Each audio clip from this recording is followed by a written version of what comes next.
بسم الله الرحمن الرحيم. الحمد لله رب العالمين والعاقبة للمتقين ولا عدوان إلا على الظالمين. إن الحمد لله نحمده ونستعينه ونستغفره ونعوذ بالله من شرور أنفسنا ومن سيئات أعمالنا. من يهده الله فلا مضل له ومن يضلل فلا هادي له، وأشهد أن لا إله إلا الله وحده لا شريك له، وأشهد أن محمدًا عبده ورسوله. يقول الله تبارك وتعالى في محكم تنزيله: يا أيها الذين آمنوا اتقوا الله حق تقاته ولا تموتن إلا وأنتم مسلمون. يا أيها الناس اتقوا ربكم الذي خلقكم من نفس واحدة وخلق منها زوجها وبث منهما رجالا كثيرا ونساء، واتقوا الله الذي تساءلون به والأرحام إن الله كان عليكم رقيبا. يا أيها الذين آمنوا اتقوا الله وقولوا قولا سديدا يصلح لكم أعمالكم ويغفر لكم ذنوبكم، ومن يطع الله ورسوله فقد فاز، والله فقد فاز فوزا عظيما. ثم أما بعد, I ask Allah Azza wa Jal to make this gathering a beneficial one for His sake, Jalla Jalalu, to accept it from us.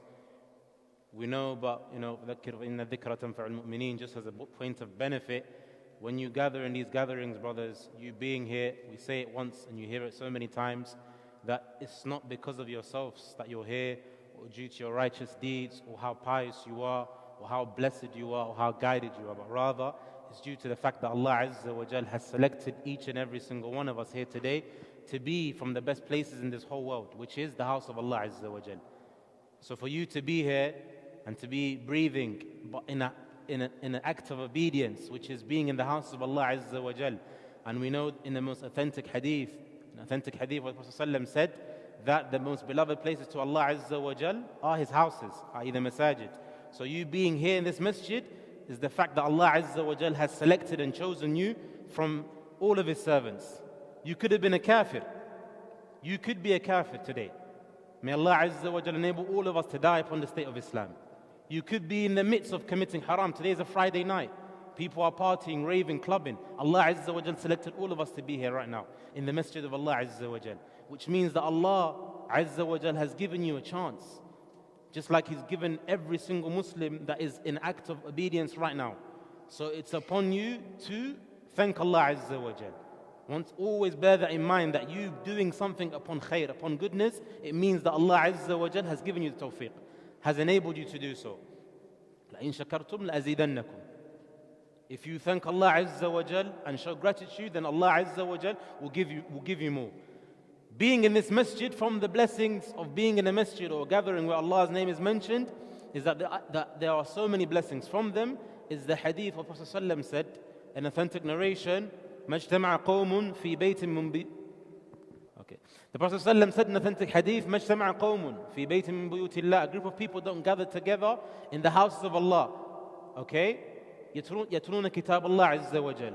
Reading the book of Allah, learning the deen of Islam, remembering Allah Azza wa Jal, إِلَّا نَزَلَتْ عَلَيْهِمُ السَّكِينَةِ. Except that tranquility then descends upon them. وَغَشَّتْهُمُ الرَّحْمَةِ. And they are showered by Allah's mercy. وَحَفَّتْهُمُ الْمَلَائِكَةِ. So right now in this moment, tranquility is we've been blessed by Allah Azza wa Jal from the fact that we have been blessed with tranquility. Allah's mercy is showered over us, brothers. وَحَفَّتْهُمُ الْمَلَائِكَةِ. And the angels surround that gathering. So in this gathering and any gathering that you gather where Allah's name is mentioned, where you read the book of Allah Azza wa Jal, what happens? You're surrounded by the angels. How blessed are we as Muslims, ikhwani? Where all you have to do is recite the book of Allah, remember Allah, say something of khair, then the angels surround you. And Allah Azza wa Jal has appointed angels that their specific job, what do? They go searching for the gatherings from the hilq of ilm, the hilq of dhikr.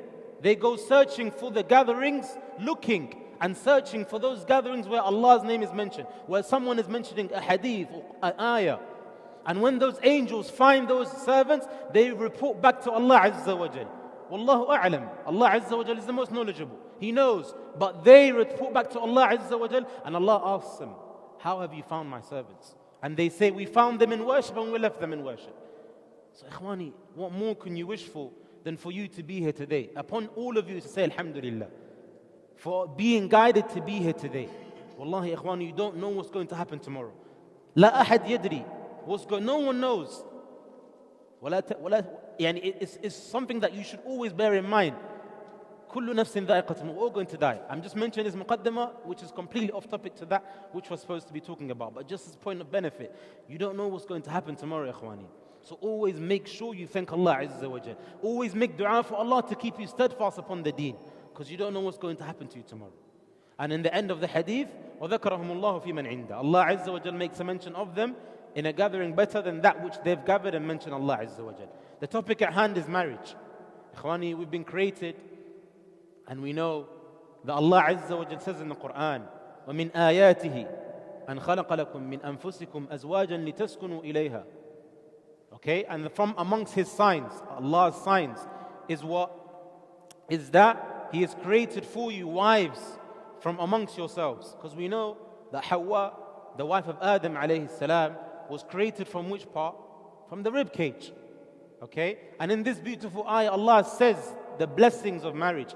وَمِنْ آيَاتِهِ أَنْ خَلَقَ لَكُم مِّنْ أَنفُسِكُمْ أَزْوَاجًا لِتَسْكُنُوا إِلَيْهَا وَجَعَلَ بَيْنَكُم مَّوَدَّةً وَرَحْمَةً إِنَّ فِي ذَلِكَ لَآيَاتٍ لِقَوْمٍ يَتَفَكَّرُونَ. That from amongst His signs is that He has created from you, yani wives, from amongst yourselves, that you may find repose within them. And He has put between you, i.e. husband and wife, affection, love and mercy.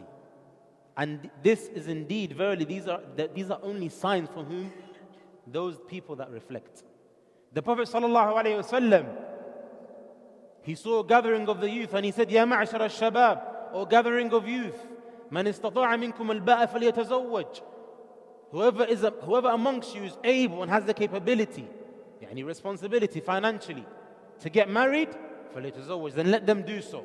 فَإِنَّهُ أَغَضُّ لِلْبَصَرِ. Why? Because of the benefits that marriage has within it, which is that it helps a person lower their gaze. Specifically living in the West, ikhwani, it's something that one should not delay if they have the capabilities, but we'll get into it inshaAllah. فَإِنَّهُ أَغَضُّ لِلْبَصَرِ وَأَحْصَنُ لِلْفَرْجِ. And it protects oneself from committing haram. So these are from the benefits. And the Prophet ﷺ, he says, فَانْكِحُوا مَا طَابَ لَكُم مِّنَ النِّسَاءِ مَثْنَى وَثُلَاثَ وَرُبَعَ. And marry from that which you're able, مَثْنَى وَثُلَاثَ وَرُبَعَ, 2 or 3 or 4, and if you're not able to, then marry one. So with regards to marriage, ikhwani, it's something that many people, they delay. Many people, they're scared of. Many people, they rush into. There's different groups of people with regards to marriage. And there are those that do it, and they don't do it the way they're supposed to do it. The Messenger sallallahu alayhi wa sallam, وَمَا أَرْسَلْنَاكَ إِلَّا رَحْمَةً لِلْعَالَمِينَ. The Messenger sallallahu alayhi wa sallam was sent down as a mercy to mankind. He should be our role model. Why? Because we should follow him and be like him with the way and with regards to how he was with regards to marriage. So we'll talk about some rights that the husband has over the wife and the wife has over the husband. Because unfortunately we live in a society where many of the brothers, they know the rights that they have over their wives. And they enforce those rights over their wives. But they don't know the rights that the wife has over them. And also many sisters, they get married, they don't know the rights that they have over their husbands. So they get oppressed, they get abused. So hence why it's important, and we find as well the society we live in today, talaq is become widespread. Divorce has become something that you do, you wake up and you feel like it, so I'm going to get divorced. And then there are those brothers that marry and divorce and marry and divorce. They take it still like as if they have a relationship, boyfriend-girlfriend relationship, forgetting that this is something that is an amana. All of this is due to the fact that what? It goes back down to a couple of things. From the main thing is jahl, intisharul jahl, that ignorance has become widespread. So therefore, a man will get married, they don't know the rights of the husband and the wife, and vice versa. And their life that they live as well, maybe they're affected with that which they like and whom they idolize. These are also reasons. So brothers, the Messenger sallallahu alayhi wa sallam says, تُنْكِحُ الْمَرْأَةِ. A woman is married for لِأَرْبَعٍ, 4 things. 4 things. The first one is لِمَالِهَا, her wealth. Okay, and also from وَلِحَسَبِهَا, her status. Another one is وَلِجَمَالِهَا, her beauty. And the other one is وَلِدِينِهَا. Look at how the Messenger sallallahu alayhi wa sallam deliberately left the most important thing from these 4 things last. And then listen to what he says in the end. Because once again, we live in a society where you want to get married, so therefore you go to, of course, without a doubt, you should get married to someone you're attracted to. Because it's supposed to help you in what? That which you mentioned earlier. فَإِنَّهُ أَغَضُّ لِلْبَصَرِ وَأَحْسَنُ لِلْفَرْجِ. It helps you lower your gaze and protects your private parts from committing haram. So therefore you should be attracted. Unfortunately, we live in a society, ikhwani, where majority of the brothers, when they get married, even sisters, vice versa, because of that which your eyes are exposed to, from social media, from kuffar, from people that wear ice cream, that's why I call it ice cream. Those things in your mind that you think is beautiful, is being beautified in your eyes, you use that as your standards. So therefore you wish to get married to someone whom you think and perceive is going to make your marriage last. The Prophet ﷺ said in the end, وَلِدِينِهَا, and her deen. And in the end he says, فَاظْفُرْ بِذَاتَ الدِّينِ تَرْبَتْ يَدَاكَ. You should look towards and make sure the main thing that makes you attracted to that opposite gender, i.e. your wife or husband, is the deen. Why, ikhwani? What's the reason the Prophet ﷺ said the deen? It's a question.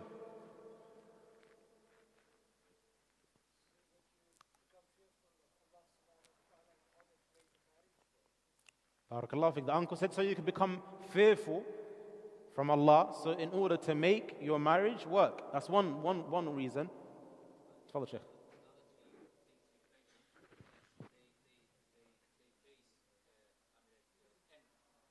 Jazakallah khair. Barakallahu fiqh. More or less exactly what I was looking for.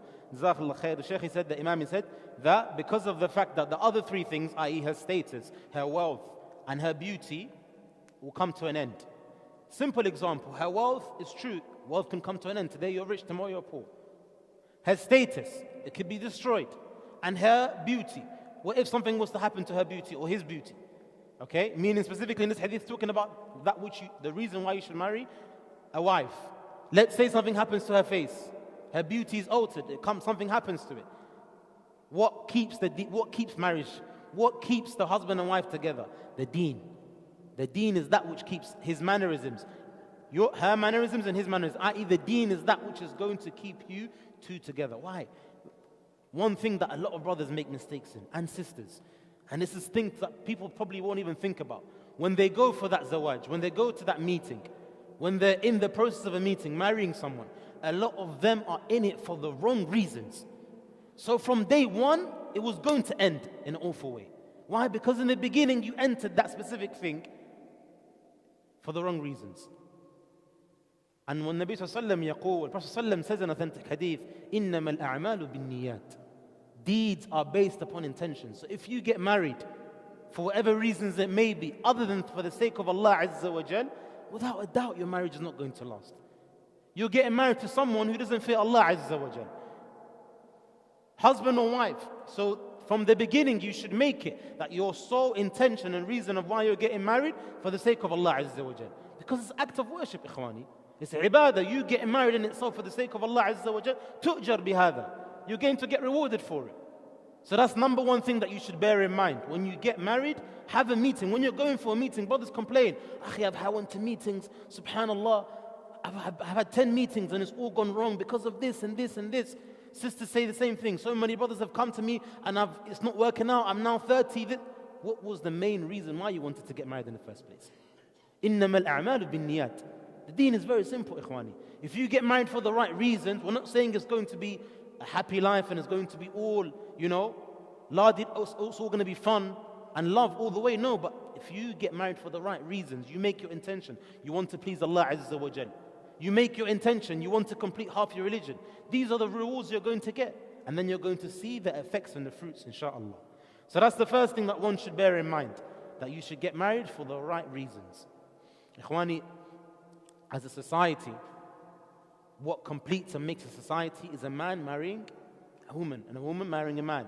We live in a crazy time where things are changed and the narrative has changed. But alhamdulillah, one that has the deen of Islam knows that this is the correct way. Because the Prophet ﷺ says, وَأَنَا أَتَزَوَّجُ النِّسَاءِ. I marry women folk. And this is something that you should do from the sunnah. You get rewarded for it.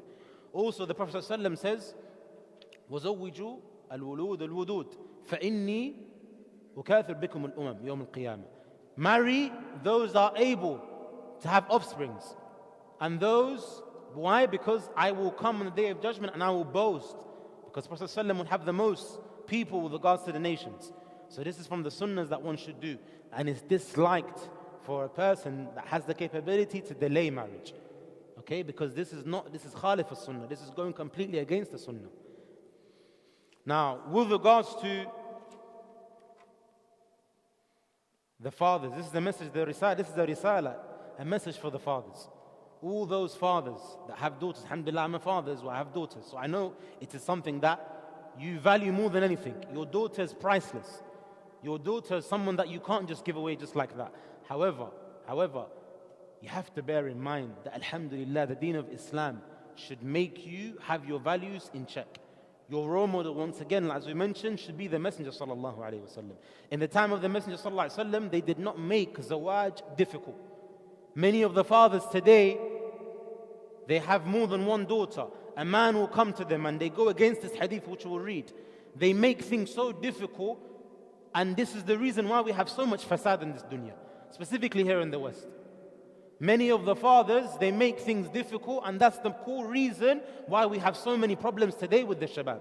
And they're falling into haram, and then you find yourself at a stage where your own daughter has embarrassed you and shamed your family name. Why? Because you made it difficult for her in the beginning when she came to you in a way where she wanted to do it in halal. The Messenger sallallahu alaihi wasallam says, إِذَا جَاءَكُمْ مَنْ تَرْضَوْنَ دِينَهُ وَخُلُقَهُ.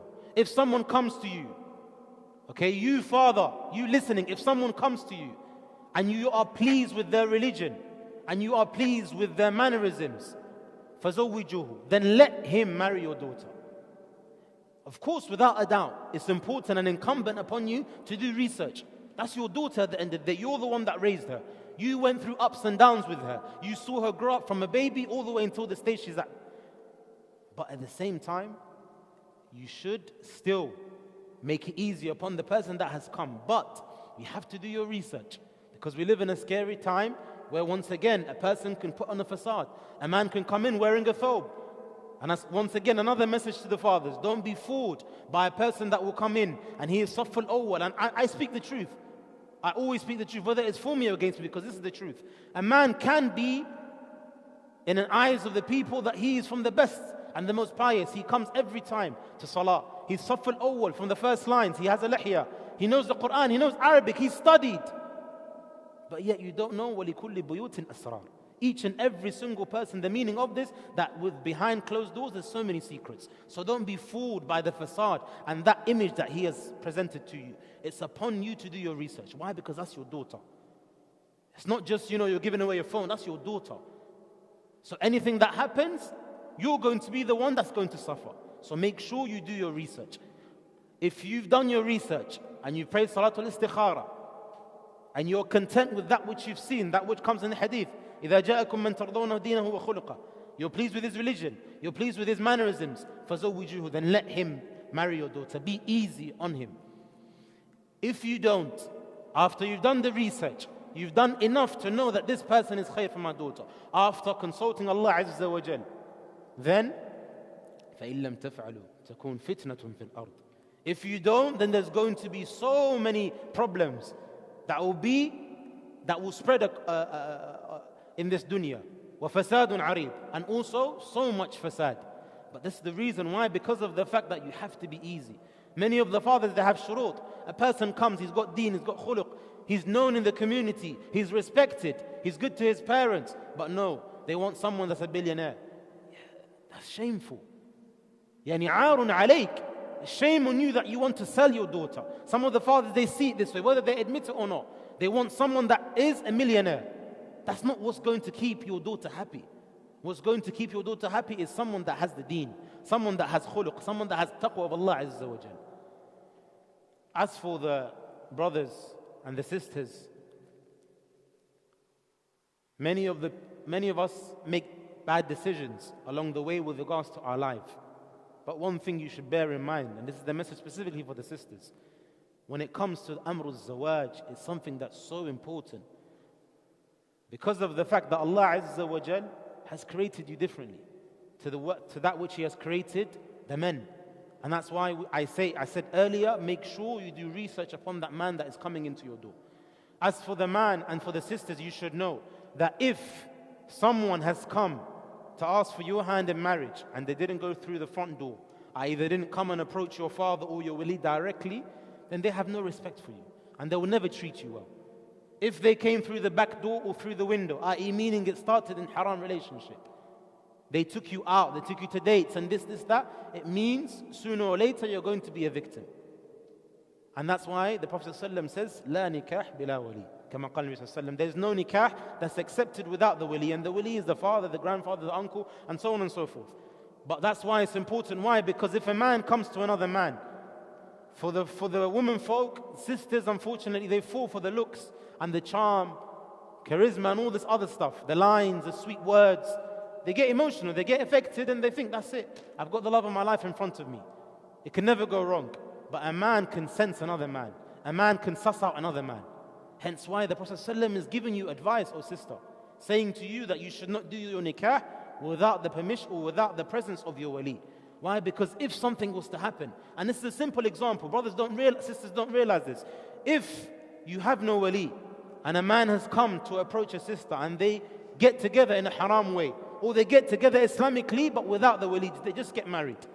Anything was to happen, he's not going to care whatever he does, however he ends it.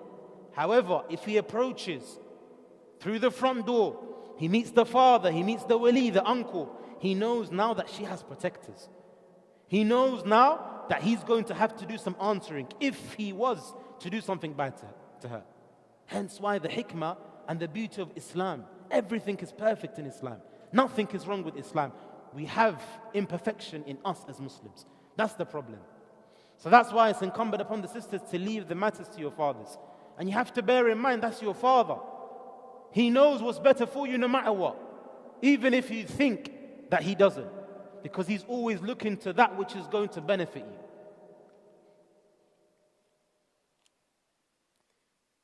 With regards to the nikah, then of course we know quickly that there should be two witnesses. And there should be people of istiqamah and salah. And there should be a wali and a person to do the nikah. But of course, once again, we say that it's important, and this is for the revert sisters. Many revert sisters, they are ghafilun, subhanAllah, they are heedless with regards to this matter. Yes, your non-Muslim wali cannot be a wali, meaning a wali has to be a Muslim. But it doesn't mean that because you have a father who's not a Muslim, he cannot be present. Because once again, it goes back to the same concept. That's why many of them are being oppressed. Why? Because the man sees that there is no person that they're going to have to answer to. That's why it's incumbent upon you, once again, involve your family with regards to you getting married. Because if a man sees a presence of a man in another presence of a man, they know that they have to make sure they look after you. Many sisters complain and they say that I have been oppressed. This happened to me, that happened to me. They go back to their family members that are not Muslim. They don't want anything to do with it. Why? Because the sister did not include the non-Muslim family from get-go. It doesn't matter whether they're Muslim or non-Muslim. They're your father. That's your father. That's your uncle. That's your grandfather. They're always going to have that best interest for you and love that which is good for you. And of course, we know that the mahr as well, the dowry money, as Allah Azza wa Jalla mentions in the Quran, وَآتُوا النِّسَاءَ صَدَقَاتِهِنَّ نِحْلًا. It's important for the man to give the dowry money. Now, a lot of cultures, we're not talking about cultures here. Okay? There's nothing to do with ethnicity or where you're from. This is to do with Islam. Many people make a mistake with regards to the dowry money. The mahr should be selected and chosen from the sister. There's no involvement of the father or the future husband or the mother or the aunties. Anything else added from culture, that's not a problem. But specifically the mahr should come from the sister. And it should be chosen from the sister. A lot of people make akhta from this specific bab.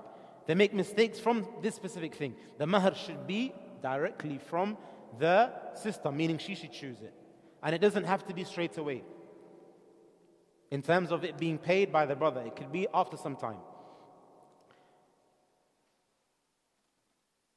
With regards to that which comes in terms of advice, then it's important for both parties, i.e. the brother that wants to get married and the sister, it's important for you to do research and to study about zawaj. So before you get into something you know and you have some sort of understanding what it entails, what it is. The Messenger ﷺ says, أكمل المؤمنين إيمانا أحسنهم خلقا. The most perfect from the believers are the ones that are perfect in characteristics. وأحسنكم أحسنكم لنسائكم. And the best of you, and this hadith is authentic, is the one that is most kind to their womenfolk, i.e. their wives. The Messenger ﷺ said in authentic hadith, what time is the Isha? 9:55. 9:50, okay. The Messenger ﷺ said in authentic hadith, فَاتَّقُوا اللَّهَ فِي النِّسَاءِ. Fear Allah Azza wa Jal with that which relates to the womenfolk. فَإِنَّكُمْ أَخَذْتُمُوهُنَّ بِأَمَانِ اللَّهِ. As verily, they've been permitted for you, and it's an amana, it's a right from Allah Azza wa Jal. وَاسْتَحْلَلْتُمْ فُرُوجَهُنَّ بِكَلِمَةِ اللَّهِ. And intimacy has been permitted for you by the word of Allah Azza wa Jal. So it's incumbent upon each and every one of us. And in this hadith, the Messenger ﷺ says that الْمَرْأَةُ خُلِقَتْ مِنْ ضِلِعٍ. A woman has been created from the rib cage. And if you see your rib cage, if you try to straighten it as that which comes in the hadith, okay, kasarta. If you try to straighten the rib cage, you're going to break it because it's crooked. And if you leave it, فَإِن تَرَكْتَهَا عِوَجٍ. If you leave it, it's going to remain crooked. And in the end of the hadith, what does the Messenger ﷺ say? فَاسْتَوْصُوا بِالنِّسَاءِ خَيْرًا. So be kind to your womenfolk, be kind to them. Touching on this specific hadith, ikhwani, with regards to a person, how they should be and how they should live, then Allah Azza wa Jal says, وَعَاشِرُوهُنَّ بِالْمَعْرُوفِ. And live with them accordingly with goodness and be kind to them. Women are different to men, ikhwani. That's something one doesn't have to mention. They've been created differently, they think differently, and they are different. So therefore, it's upon the man to realize this and to know this. When you get married, it's something you're doing for the sake of Allah. That's why your intention should be there from get-go. When you get married, you should know that you're going to be carrying on your shoulders responsibilities. Many of the men today, unfortunately, the shabab, they waste their lives. They're not responsible. So before you even put yourself into that predicament, make sure you're able and you have the capability in carrying that responsibility on your shoulders. Because it is a big responsibility. It's not something that you just do where you go for holidays. Like some brothers, they picture of getting married, mashallah, I'm going to be walking with my wife, go on holiday, have nice nights, trips out, go watch the movies together. I don't know what they picture, going to relax in the living room and talk about stuff. That's one part. Yes, that's one part. But then you have the whole other side, a whole other part of the ocean that you haven't seen. Marriage is not something that you should just take lightly. If you want to be that good husband, then you should know that before I embark upon this journey, I need to make sure I'm ready for myself. If you can't look after yourself, how can you look after someone else? If you can't look after yourself as a man, you're not responsible as a man, how do you expect to look after someone else? So work on yourself before you even put yourself in a situation where you're going to ruin your life and you're going to ruin another person's life. That's the number one key advice that you should make sure you know. If you're not able to look after yourself and your parents are still looking after you and you're 25, 35, be patient, inshallah, make dua and fast on Thursdays and Mondays until you're ready to actually get married. Because if you can't look after yourself, then therefore don't get yourself or put yourself in a predicament. As for the sisters, same thing. Sisters think that I'm going to have a husband, I'm going to have fun, we're going to listen to some stuff together, read Bukhari and Muslim and listen to ahadith, memorize together, go to lessons, and that's it. It's going to be a beautiful life. I'm going to enjoy myself. Forgetting that once again, as a wife, you have responsibilities. So if you're not able to handle those responsibilities, if you're not able to handle the stress of a man, and men are not easy. Ikhwani, are we easy? It's a question. As a man, are you easy? Men are, that's without a doubt. And women as well, they're not easy. Women being married to a woman, with all due respect to all the ummahat and all the women folk out there, it's a headache. It's a headache. In a good way. It can be in a good way and it can be in a bad way, depending on the specific person you're married to. But that's why it's important for you to realize that marriage is no joke. It's supposed to be something that makes you a man. So become a man. Kun rajul, be a man, but know that when you get married, you're going to have other responsibilities that you have to take care of. You've got someone now who relies on you. They were relying on their father, they were okay. Don't come into their life and you're going to not be able to do with what they have and deal with them and be patient with them, because then you're going to take them out of that bubble they were in and you're going to ruin their life. So that's why it's very important to make sure you take lessons. And inshallah we'll mention some of the things that would happen in a normal day-to-day life of marriage. And then you can see yourself and you can review and analyze to know whether I'm ready or not, I'm not ready. The Messenger ﷺ said in authentic hadith, and this is why it's important to make sure you choose your future wife. Who should you choose as a future wife? I want your suggestions and your opinions. What should your future wife have? For those that are not married. For those that are married, maybe inshallah a second wife. For those that are ready to be men. Huh? Yes. Deen and akhlaq. Deen and mannerisms. What else? Huh? Obedient, barakallah. The brother mentioned a very good one. But obedient not as in, she's going to be your maid. Obedient as in she's going to... Okay, what else? Compatibility. She has to be compatible. Yes, it's very true. Anything else? Remembrance of Allah. She has to remember Allah. Respectful. Uncle said respectful. Unfortunately, many of the sisters today are not... Allah understand. But some... Huh? Understanding of the religion. What else? Modesty. It's very, very important. What else? Brothers at the back. Let's have your, cooperation, ikhwani. Musharaka, huh? Bringing peace. What else? Beautiful. That's very... Who said beautiful? Who said patient? Who said beautiful? Yeah, it's very true. She has to be beautiful. Of course, you have to be attracted, without a doubt. That comes in the hadith. As the hadith is authentic, alhamdulillah. What else? Huh?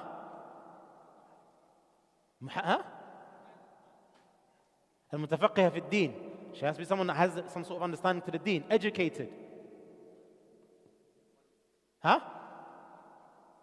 She has to be wealthy. That comes in the hadith as well. It's authentic. She has to be wealthy. But now let me ask you a question, akhi. If she's more wealthy than you, would you get married to her?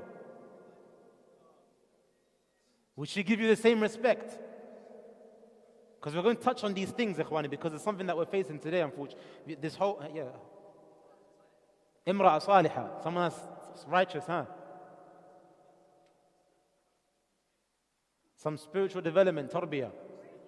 Mustahiyah, she has to have shyness. Good with kids. Something that I was looking for that none of you mentioned, what the brother just mentioned. Ikhwani, all of what you said is correct. You have to get married to someone that you deem and see is fit enough to be the mother of your children. That's something many brothers don't think about. Because inshallah, if you get married, once again, for the right reasons, if you're getting married for the sake of Allah, you eventually want to have a family, correct? You want to have offsprings. Now, if you get married just for the deen, just for the wealth, just for beauty, just whatever, that's important. Of course, all of those things that you mentioned are important. But you have to bear in mind that one thing that you want to have, rahatul bal, peace of mind, that when you're going to work, when you're going for business, when you're traveling, you've left the mother of your children in the house and you've got no sort of worry. She has to be able to be the mother of your children. And just like how you were raised, inshallah, if you were raised in a good way, even if you wasn't raised in didn't have a good upbringing, but you wish your children to have a good upbringing, she has to be compatible and she has to fit those characteristics. And vice versa as well for the sisters. You have to marry a brother, not just the one that comes in, he's tall, mashallah, he looks good looking, he's got some sort of charm with him, he's got money, he's got status and fame. No, but someone that can be the father of your children. That's very important. Many sisters and brothers don't think about that.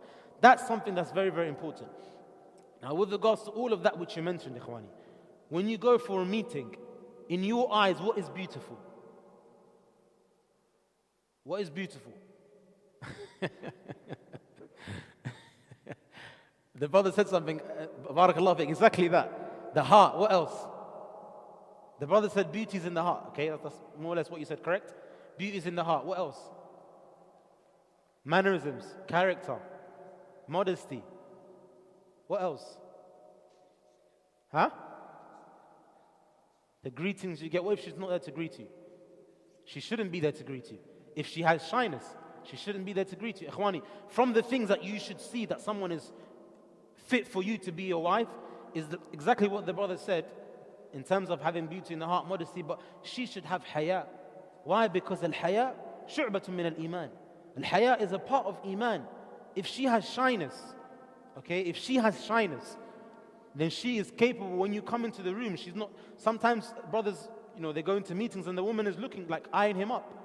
That's someone that, sarahatan myself, I'll be like, okay, she has to have a sense of modesty within her, shyness. Of course, she has to be attracted to you. Without a doubt, you have to be attracted, but at the same time, attraction can be seen and described in so many different types of ways. But the key thing is that when she has that beauty, you're attracted to her. And once again, ikhwani, something that I advise all the brothers, because I know brothers won't admit it when you tell them. When you ask them, they won't. So I would just say out there, many of the brothers, when they go to meetings, they don't realize and they don't know that they already have a picture of beauty in their head from someone they've seen, whether it will be on the billboards. This is hap, this is the truth. It will be on the billboards, maybe on Instagram, maybe on TikTok, Snapchat, YouTube, movies, whatever it may be, whatever you've been exposed to, you've got an image in your head of what beauty is. My sincere advice from a brother to another brother, when you go to a meeting and already you've seen the profile, you know a bit about her, you've seen what she is and she's got deen and what, you're happy with her with regards to everything to do with deen. Now the final stage is to see her in front of you and in terms of how she carries herself. The number one thing you should do is take that picture away that you've got in your head, because that's someone that can't be your wife. That picture you've got in your head of beauty that you think is beautiful and perfection, when you go to the meeting, make sure you go and you look at the person and you judge her for who she is, and you don't compare her. Because many of the brothers, when they go for meetings, they compare. Without them realizing, they'll go to a meeting, everything is okay. Family is good, they've been looked after, they've been fed, she's shy, they're compatible, they've had questions, they've had interaction. What she wants in the future is what he wants, what he's looking for is what she's looking for. Everything is okay. And then, you speak to him, say, Akhi, how did it go in the meeting? Akhi, Wallahi, Akhi. He can't even complete the sentence. Akhi, Wallahi. Alhamdulillah, He can't complete the sentence. Akhi, but tell me, how did it go? Akhi, Wallahi, Akhi, she was good, character was good, Wallahi, Akhi, family was well, she even gave me food, Akhi, she even had a present. Akhi, subhanAllah, in my eyes, and for me now as a married man with kids, that's all the boxes being ticked. She's got shyness. Akhi, Wallahi, she's got shyness, she's got deen, she comes from a good family, she goes to lessons, she's trying her best, she's covering herself, everything is well. But Akhi, just that thing, Akhi, Wallahi, I can't. And then you ask the brother, how many meetings have you been? Akhi, Wallahi, we had our fair share. It's probably the 8th meeting now. That's the reality, ikhwani. Wallahi, this is the truth. Many of the brothers are still not married today because of this. They're looking for Hur al-Ain. If you want Hur al-Ain, pray, fear Allah Azza wa Jal, fast, fear Allah even more, seclude yourself, be in the masjid, and make dua for Allah to give you Jannah. Because look, ikhwani, it's very simple. You want perfection. You want her to be 10 out of 10 in beauty. You want her to have the deen. You want her to come from a good family. You want her to preserve herself, have shyness, everything. What are you putting to the table? What are you putting to the table? Are you perfect in everything? Do you have the same beauty as Yusuf alayhi salam? Are you complete? That's the number one thing you should be asking yourself. You're looking for 10 out of 10. Are you 10 out of 10? You're looking for 10 out of 10. Are you 10 out of 10? Really, be honest. Just answer that question. Are you 10 out of 10? And then you're going to have your answer. Ikhwan, you don't want to be waiting until you're 40 and get married. Wallahi, the Prophet ﷺ says in another authentic narration is that marry those that are young so you can play with them and they can play with you. When you're 40 and you get married, for the brothers that Qaddarullah, it didn't work out and they weren't picky, no problem. I'm talking about those that are picky. Those that are picky, they get to the age of 40, they get married, they have their first son or daughter, Allah blesses them. By the time they're 50, their son is 10 and their son and daughter wants to play with them and they're like, they're basically on a walking stick and their son is 10 years old, daughter's 10. You did it to yourself. If you get married young and you have the capability and responsibility and everything is okay, what happens is when your children grow up, they become your friends when you hit a certain age. And then you enjoy them even more. And then you tell them all the stories that you used to have when you were young. But when you delay and you have wrong ideologies A lot of the brothers, when they get married as well, or when they're seeking marriage, they think they have to have a house, they have to have a car, they have to have this. We're going to get onto that as well. Some brothers think that you can just get married and be like, Akhi, I fear Allah Azza wa Jal. Come on, uncle, I go to the Masjid, I go to the lessons. I'm memorizing Ajrumiyya. Come on, uncle, just help me out. And they don't have anything they can't even look after the wife. So once again, there's two extremes. But in terms of who you're looking for, Ikhwani, you have to make sure, be just. That sister is you're attracted to the sister, and you're able to look at her and lower your gaze, then that's sufficient.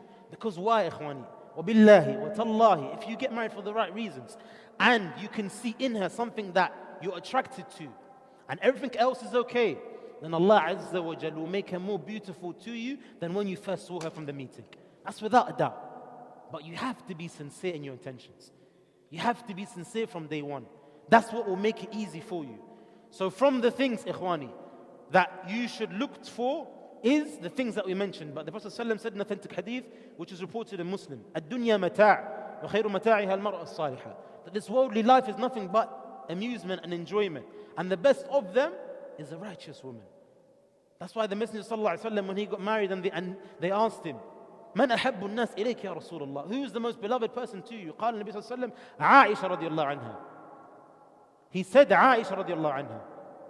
So that's why, and the Prophet ﷺ, he was with her very good. And that's why he said in another authentic hadith, خيركم من خيركم لأهلكم وأنا خيركم لأهلي. The best of you are the ones that are good to their family members, the wives. And I am the best to my family. So brothers, with regards to them, when you're sitting in a meeting, the things that you should look for is that she has shyness, that she comes from a good family, that she's someone that is shy when she's in front of the presence of a man. Unfortunately, our sisters, for those that are in the workforce, maybe those that have lost their shyness, this is one of the things that I always advise the sisters, is make sure you try your best to safeguard yourself. Make sure you try your best. Even living in a society, you still can have morals and rights, where if you're in the presence of a man, you're still shy. Because this is something that a man is attracted to, a shyness of a woman's femininity, someone that has that feminine side of her. And that's very, very important. The Messenger ﷺ in this hadith said that الدنيا كلها متاع, that this worldly life is nothing but enjoyment and amusement. And the best of them, خير متاعها المرأة الصالحة. A righteous woman is that which is best from amongst these. And that's why the Messenger ﷺ, when he said تزود الولود الودود. Why? Because of the fact that if you have a righteous wife by your side, then it will help you and aid you to getting closer to Allah Azza wa Jal. So if you've got a good network, that which is around, just like for example the Messenger ﷺ said in another authentic hadith, it goes hand in hand with this one. المرء على دين خليلي فلينظر أحدكم من يخالل. That each and every single person is upon the religion of their companion. So look to whom you take as your companion. So if you've got someone that's righteous and you're living with them, that's your woman, that's your wife, that's your husband, then without a doubt, you're going to have an easy life with regards to worshipping Allah Azza wa Jal. Because when you fall short, they remind you. When she falls short, you remind her. And that's how it should be with regards to the relationship, that you should seek someone who has uprightness and has steadfastness and has the fear of Allah Azza wa Jal. And bearing in mind, Ikhwani, with regards to marriage, the reward, from the rewards, is that it helps you complete half of your religion. Nisfu Deen. So there's a big reward within it, with you getting married. How should one live with regards to being married when they're married?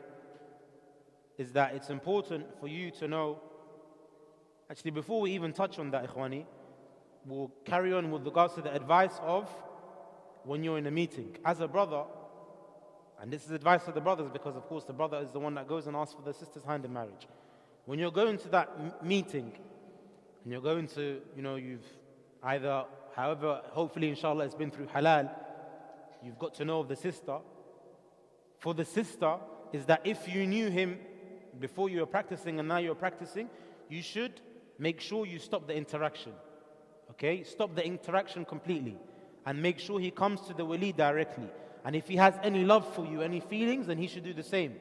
But if you carry on without the permission of your parents, that's why we mentioned earlier, many things go wrong because the sisters, they do things and they take things into their own hands. And they completely disregard their fathers and their walis. But rather it should be the opposite, that the brother goes directly to the father. So if you're sitting in the meeting and you're going to the meeting, you should make sure you go with respect, meaning first impressions last, as they say. So when you're going to that meeting, you have to bear in mind, you have to impress your future father-in-law. So therefore you should go and present yourself in the best ways that you can. Many brothers, they go to the meetings. Of course, we're not talking about your culture or anything. Brothers always bring their cultures and my race and my culture. We don't care about your culture, where you come from. We care about the deen of Islam and what the deen of Islam teaches you. That you should go from the beginning with mannerisms. And you should not go empty-handed. When you go to a meeting, you should not go empty-handed. When you're going to speak to the father, that's going to be, inshallah, that your future father-in-law, for you showing respect, even if for them it's aib, maybe it could be from their culture, that they see it as, what is this person doing, bringing something. See as you want to leave a good impression. So when you go, that they know that you're going to the meeting respectfully, asking for their daughter's hand in marriage. When you're sitting in that meeting as well, you should make sure, and that's why once again another risala, another message to the fathers, make sure that it is the father sitting in that meeting with you, with the sister being present, if she's going to be present. As in some cultures, they see it that it's just the women folk that will gather and the mother will sit there because the father's away. No, do everything according to the sunnah from the get-go. Make sure you follow the sunnah from the beginning. Keep it halal from day one. If you're going to ask for a hand in marriage, make sure you go directly to the father or the uncle or whoever is wali. And if you're sitting in the meeting, don't do it as many people do, where you just go and it's just the women folk that are there. The father's not present, so therefore, no, it's not a problem. We'll do it after. No, do it from the beginning. Keep it halal from day one, because then you're setting your boundaries from day one, that you're going to be someone who adheres to the deen and the sunnah. That's how it should be. From the things that you should ask in the meeting, this is very important. You need to know, as we mentioned earlier, that she is fit to be your future mother, the future mother of your kids. So in the meeting, you need to get to know her character. You need to know how she is within those meetings. When you're asking her questions, it should be questions that is going to make you have a picture to know, is she compatible for me? Am I compatible for her? That's how it should be. So from the questions you can ask is, where do you see yourself 10 years from today? 5 years from today? You need to know how she thinks. If she says to you, 10 years from today, I'm going to be a lawyer, I'm going to have my own house, I'm going to have my own car, then you know without a doubt that's someone that cannot be the future mother of your kids. Because she's got other things that are priority to her than being a mother and a wife. Unfortunately, because a lot of the sisters, they've been affected with this whole thing of, I need to work, I need to make money, I need to have more money than my husband, and this and that. So you need to know that if you're going to a meeting and she has her priorities set, then she is fit to be your future wife and the future mother of your children. Where does she see herself in 10 years down the line? You need to also know, is she someone that prioritizes the dunya over the deen? And it's very easy to know this. You ask her, you give her scenarios, and you can look at the face before she even speaks, and you know the actual answer. You ask her, if we were in a situation, Allah has blessed us, 6 years, 7 years, we're together, alhamdulillah, everything is okay, we have stability, we're okay financially. And then Allah says, test us. Allah tests me with poverty. I lose my job, I lose everything. What is your situation? Do you leave me? Do you stay with me? How do you take that situation? So now you want to know to see if she's someone that is materialistic or not. Because you need to know this, because Allah Azza wa Jal can put you through a test. So you need to know and realize that the way she answers that question, she's going to give you a picture of who she actually is. That's one of the things as well. And inshallah, ikhwani, I think it's Salatul Isha, so we'll stop bi'idhnillahi ta'ala, and we'll continue. Just something that we will continue inshallah after Salatul Isha bi'idhnillahi ta'ala. Subhanakallahumma bihamdika ashhadu an la ilaha illa anta astaghfiruka wa atubu ilayk. Bismillah, alhamdulillah, wa salatu wa salam ala rasulillah. So in continuation, we're talking regarding the meeting and what a man should ask certain questions. Of course, there are many brothers. The one thing that you should just generally have in your mind is that when you're going into that meeting, you need to be able to have that meeting and know that this, inshallah, could be your future wife. It should be something that you go in with the right intentions, where you commit to live together bi'idhnillah ta'ala for the sake of Allah Azza wa Jal, together until Allah writes. However, one thing that you should realize, because many of the brothers, they ask and they say, how can I go and have a meeting, Islamic meeting, according to the Sharia, where you don't go out on a date, you don't do any haram, you just go for a meeting. How can that happen? I can't do that. I don't want to put myself into a commitment of a person I don't know. And the sisters say the same thing. Oh, but I don't understand her. I don't understand him. I need to go on a date with him. I need to first get to know him, see his character, see if he's compatible for me. Solution is easy. The answer for this is very easy. It's very simple. How do you do it? When you go to the meetings, say you've gone to the first, second, and third, let's say, for example, and you're content, you're happy with that which you see, that which you've heard, that which you've taken away. Islamically, you can get married. When you get married, you can do the nikah. Okay, and this is advice I actually give to a lot of the shabab now, specifically in the day and age we're living today.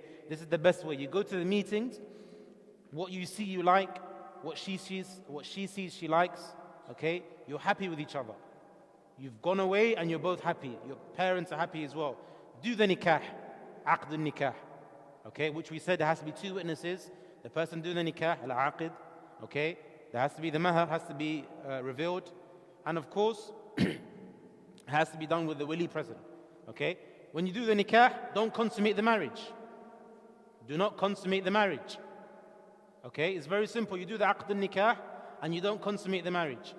And then you can have an Islamic date. That makes sense, right?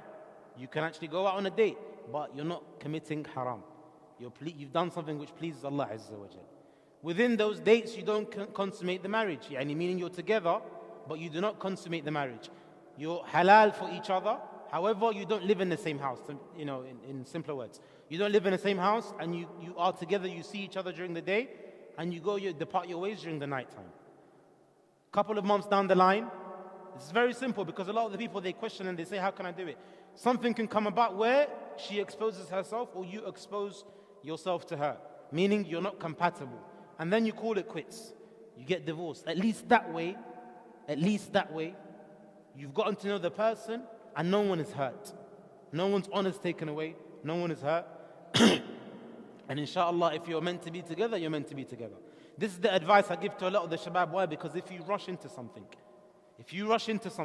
where you get married, you do nikah, you do the aqd and you get married, and something goes wrong, then people's life will be ruined. If it's the case where you didn't do enough research. However, if it's when you've done it this way, where you've done the aqd and nikah, then at least that way, like we said, there's less harm that's caused to both sides of the party. Both sides of the party. And ikhwani, wallahi, a lot of the shabab that are young, they say, but still, I need to go on and meet dates with her, I need to do this. If you look at the stats, go to Google and you do it yourself, don't take it from me. Look at the stats, okay? You can use celebrities as a prime example. All of those celebrities that were together for 15 years, 10 years, they have 4 children, and then eventually they got married, how many of them are still together today? That's the stats. And then look at Islamically, and the best example is the way the Prophet Muhammad ﷺ got married. Simple example for those that read history and know, how did he get married to Khadija? His uncles went to speak to her uncles, and then they got married Islamically. And that was the Messenger ﷺ. What better example do you need than the Messenger ﷺ? And he is the best of mankind, the best person to ever walk on this earth. There is no better example than the example of the Messenger ﷺ. For the sisters, in terms of what you need to ask for the brothers, because it's important as well. Once again, another reminder to make sure that your men folk, meaning your father or your uncles, specifically fathers and uncles, because maybe your brother, maybe he's younger than you, he may not know. But your fathers, your uncles, your grandfathers, you need to get them involved and put them in a picture. When it comes to the meetings, you have to also make sure you're choosing your future husband and the future father of your kids to be, inshallah. So you have to also realize and know that just because he's known in the masjid, just because a brother's known in the masjid, it doesn't mean that he's a good person. And ikhwani, al-asaf al-shadid, this is the truth. Just because a person is known in the masjid, how many times you hear stories? He's in the masjid, but yeah, he's on the front line, he's got a drug house. This is the reality. He comes, he wears a thobe, but he's doing other stuff behind closed doors no one knows about. So you do need to research and ask questions and not rush into things because of the fact that you're attracted to him. Attraction is one thing, yes, but make sure you don't sell yourself short. Many of the sisters, they do that because of the fact that they're attracted to someone. No, it's not sufficient. Yes, if you're attracted to him, make sure you do your research. In the meeting, you have to also ask him, where does he see himself 10 years down the line? What makes a good father? Put him on the spot as well. A man needs to be tested to see whether he's actually going to be someone responsible. Find out, is he good to his parents? This is a key question. Brothers as well, likewise, it's a key to know, is she good to her parents? If she's good to her parents, she'll be good to you and to your parents. Happy, as the saying goes, who knows the saying? Happy what? Happy wife, happy life. It's the truth, ikhwani. Happy wife, happy life. If you've got a happy wife, you've got a happy life. How many of the brothers and men you can see within them, they're depressed, they're stressed, they're always grumpy, they're always frowning, because inside their households, they're not happy. Unfortunately, it's the truth. Happy wife, happy life. So meaning, if you've got a mar'a salihah, yani Islamically meaning happy wife, happy life. If you've got a mar'a salihah, righteous wife, then of course, without a doubt, if your household, that's your maskin, the place you live in, the place that you find, calm and tranquility. If you're happy there, when you go outside, you're always going to be smiling and happy. But if you've got problems back at home, you're going to have stress all the time. So make sure you see to it that you've chosen the right person. And the meetings is key. When you're sitting in that meeting, that's key for you to know and decide that, okay, you've seen khair. Always make sure before you actually do the aqd al-nikah, you've prayed Salatul Istikhara. Prophet ﷺ used to teach this to his companions, like he taught them Fatiha. And they would memorize the Salatul Istikhara. If you don't know it, memorize it. Make sure you pray Salatul Istikhara. And always seek advice as well from people that are married and those that you trust. If you've gone to a meeting, everything is okay, but you're not sure, ask as well those that you trust. And don't take it as a qa'id, there's not a principle or anything, but for the brothers and sisters, always go with your instincts. Sometimes brothers, they see things that's clear, red signs, or sisters as well, when they've gone to the meetings, and they completely put them to a side. Why? Because they're attracted, or because they like something, or they've heard something, whatever it may be. Don't mute all of these things that you've seen that are clear and apparent. Don't put them to a side, because it could cost you in the future. It could cost you in the future. So make sure, if you've seen something, for example, the deen is not there, something is not there, then make sure you go with that which you feel after you pray Salatul Istikhara. Another thing as well, ikhwani, the brothers, to make sure you realize and know that when you're in the meeting, if she has the deen, you can see in her that she's from Ahlul Istiqamah. She's got the deen, she fears Allah, it's apparent. Before you even go to the meeting, she prays 5 times a day, she fasts in Ramadan, she's good to her parents. You've gone to the meeting now, you've seen nothing but khair, nothing but goodness in the household. You've asked her a couple of questions, she's nothing but goodness. You've gone to the section of where you've asked, meaning the deen you're happy with. Now you're asking her questions of how much she knows about Islam, all of these questions about, if you know that she's upon the sunnah, she's upon the sunnah, alhamdulillah, it's clear, she's not someone that's completely deviant, but then you ask her questions of which lessons you go to, how many books you memorize, and how much Quran. These questions, ikhwani, are not questions that are, I'm not saying they're not important, of course, it's important, but as the saying goes, az-zawja ala din zawjiha. If you're a person upon istiqamah, you've got your morals straight, and you're someone that's going to take deen seriously, she doesn't have to be the most knowledgeable person for you to get married to her. As long as she fulfills the main things, she's got istiqamah, she's steadfast, she prays her salah, she fasts in Ramadan, she's got good character, she's shy, she's going to be a copycat of you. Well, people that are married can vouch for me. How many brothers are married here? Put your hand up if you're married. Is that true, uncle? If you're someone upon deen, and you love deen, and you make it your priority, then of course, without a doubt, if you've got a wife, she's going to also want to be like that as well. So therefore, she doesn't need to be perfect. That's the point I'm trying to make. She doesn't need to be perfect. As for the sisters, then you see, unfortunately, we live in a day and age where many of the sisters, they've sold their deen for some men out there on the streets, or some men that maybe have fame or have flashy cars and what have you. Sisters, wallahi, a reminder, sincere reminder, wallahi al-azim, if you want happiness, okay? And now, if you don't take it from me once again, I came across an article, subhanallah, last year regarding non-Muslim women that were supporting this whole side of being feminist and what have you. And many of them report and they say that they've regretted their lives. Islam is the key. Wallahi, Islam is the key. Many of the sisters, they believe that for them to have happiness is that they have to be modest. They have to be materialistic. They have to be from those that make money, or have men that have so much money. They have to have a man that has a flashy car, a big house, and all of these things. Meaning they try to fit the part. They take off their hijab, many of them. And you see themselves, subhanAllah, they see themselves years after, they're still not happy. Why? Because of the fact that they've left off the key happiness. Key happiness lies in the deen of Islam. The deen of Islam. That is where the key happiness lies, where a person follows Islam, the teachings of Islam. If you're someone that follows Islam, that's the only way you're going to be happy. So if you have Islam as the pinnacle thing, the main thing that makes you live every single day upon the Quran and Sunnah, then wallahi your life will be happy.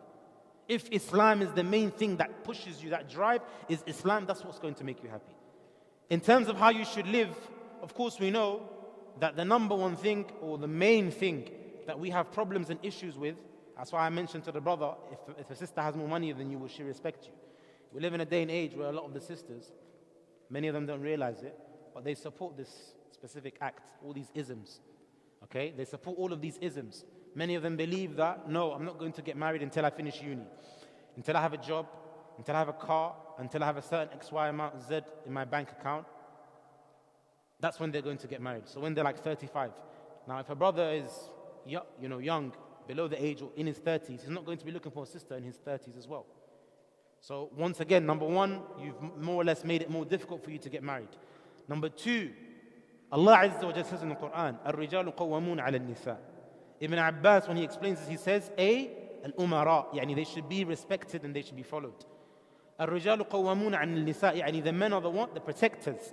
The men are the one that maintain their household. If you look towards a man and you ask a man, does a man in a relationship need presents from his wife?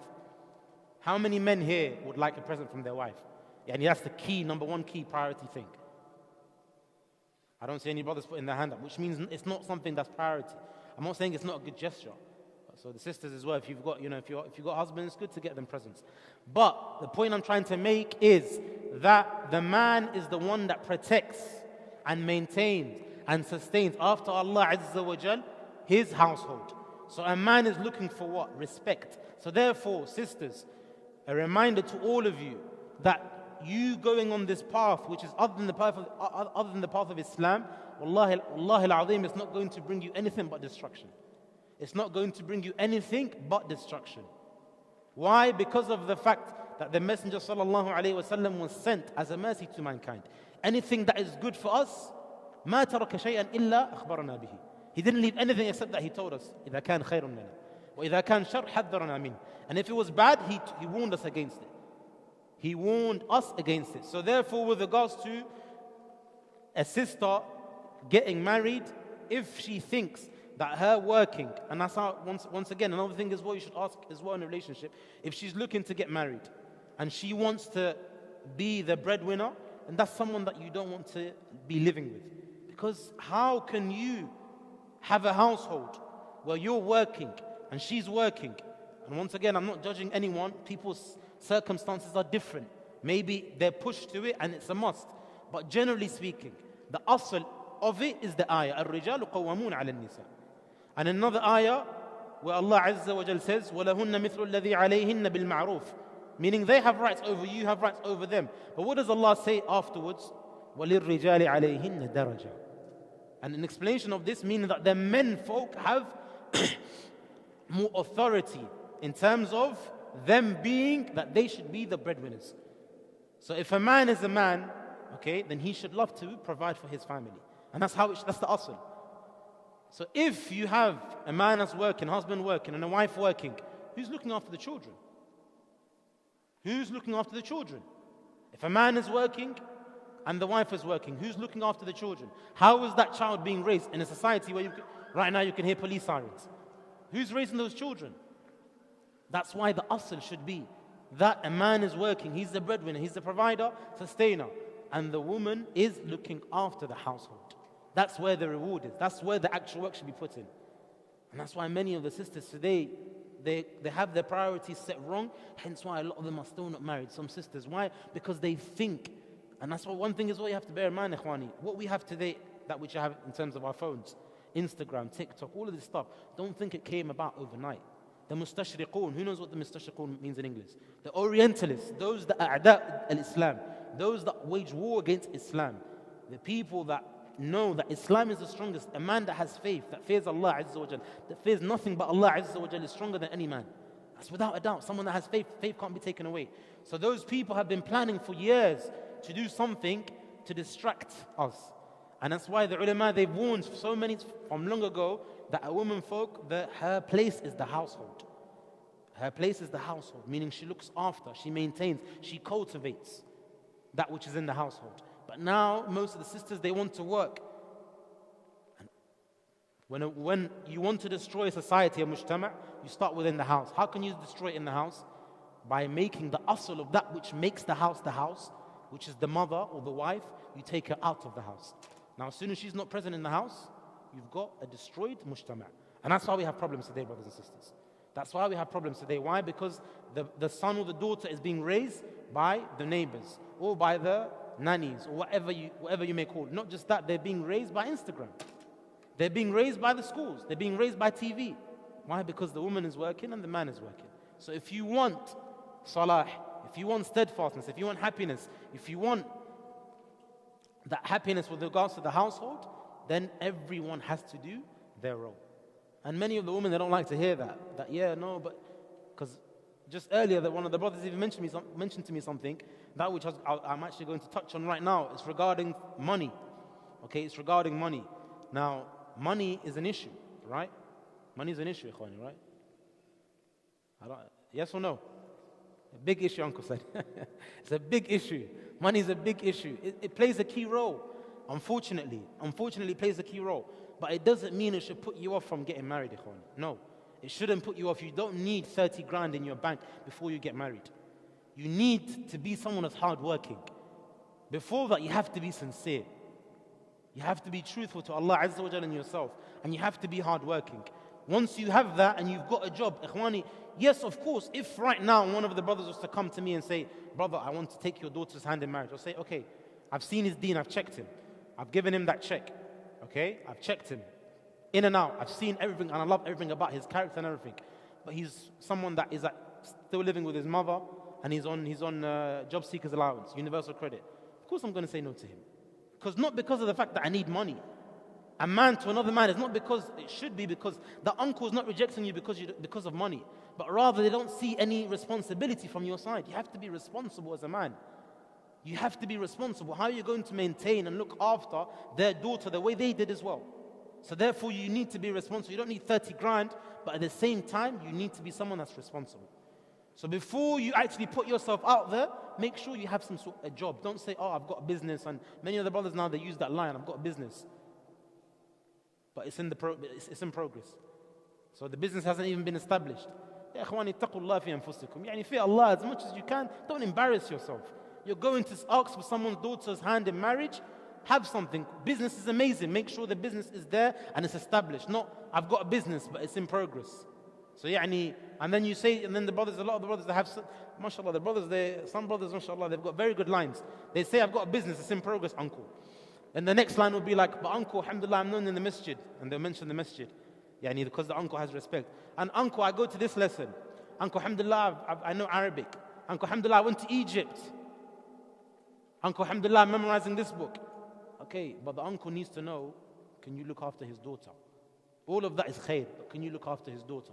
So don't embarrass yourself going to the meetings. You've got nothing to offer with regards to how you're going to sustain and maintain that daughter of his. Okay, having a house as well, it's important, it's key. You need to have a roof over your head. So you need to be in the process, meaning you don't need a house before you get married. It's not a must, it's not one of the conditions, but at the same time, where are you going to, from a man as well? I'm a man, you should take pride as a man that you're going to be able to take his daughter and shelter her, put her in a home. And it's very easy living in this society we live in today in the West to get a house. It's very, very easy. So no one can say it's difficult. It's very easy in a halal way.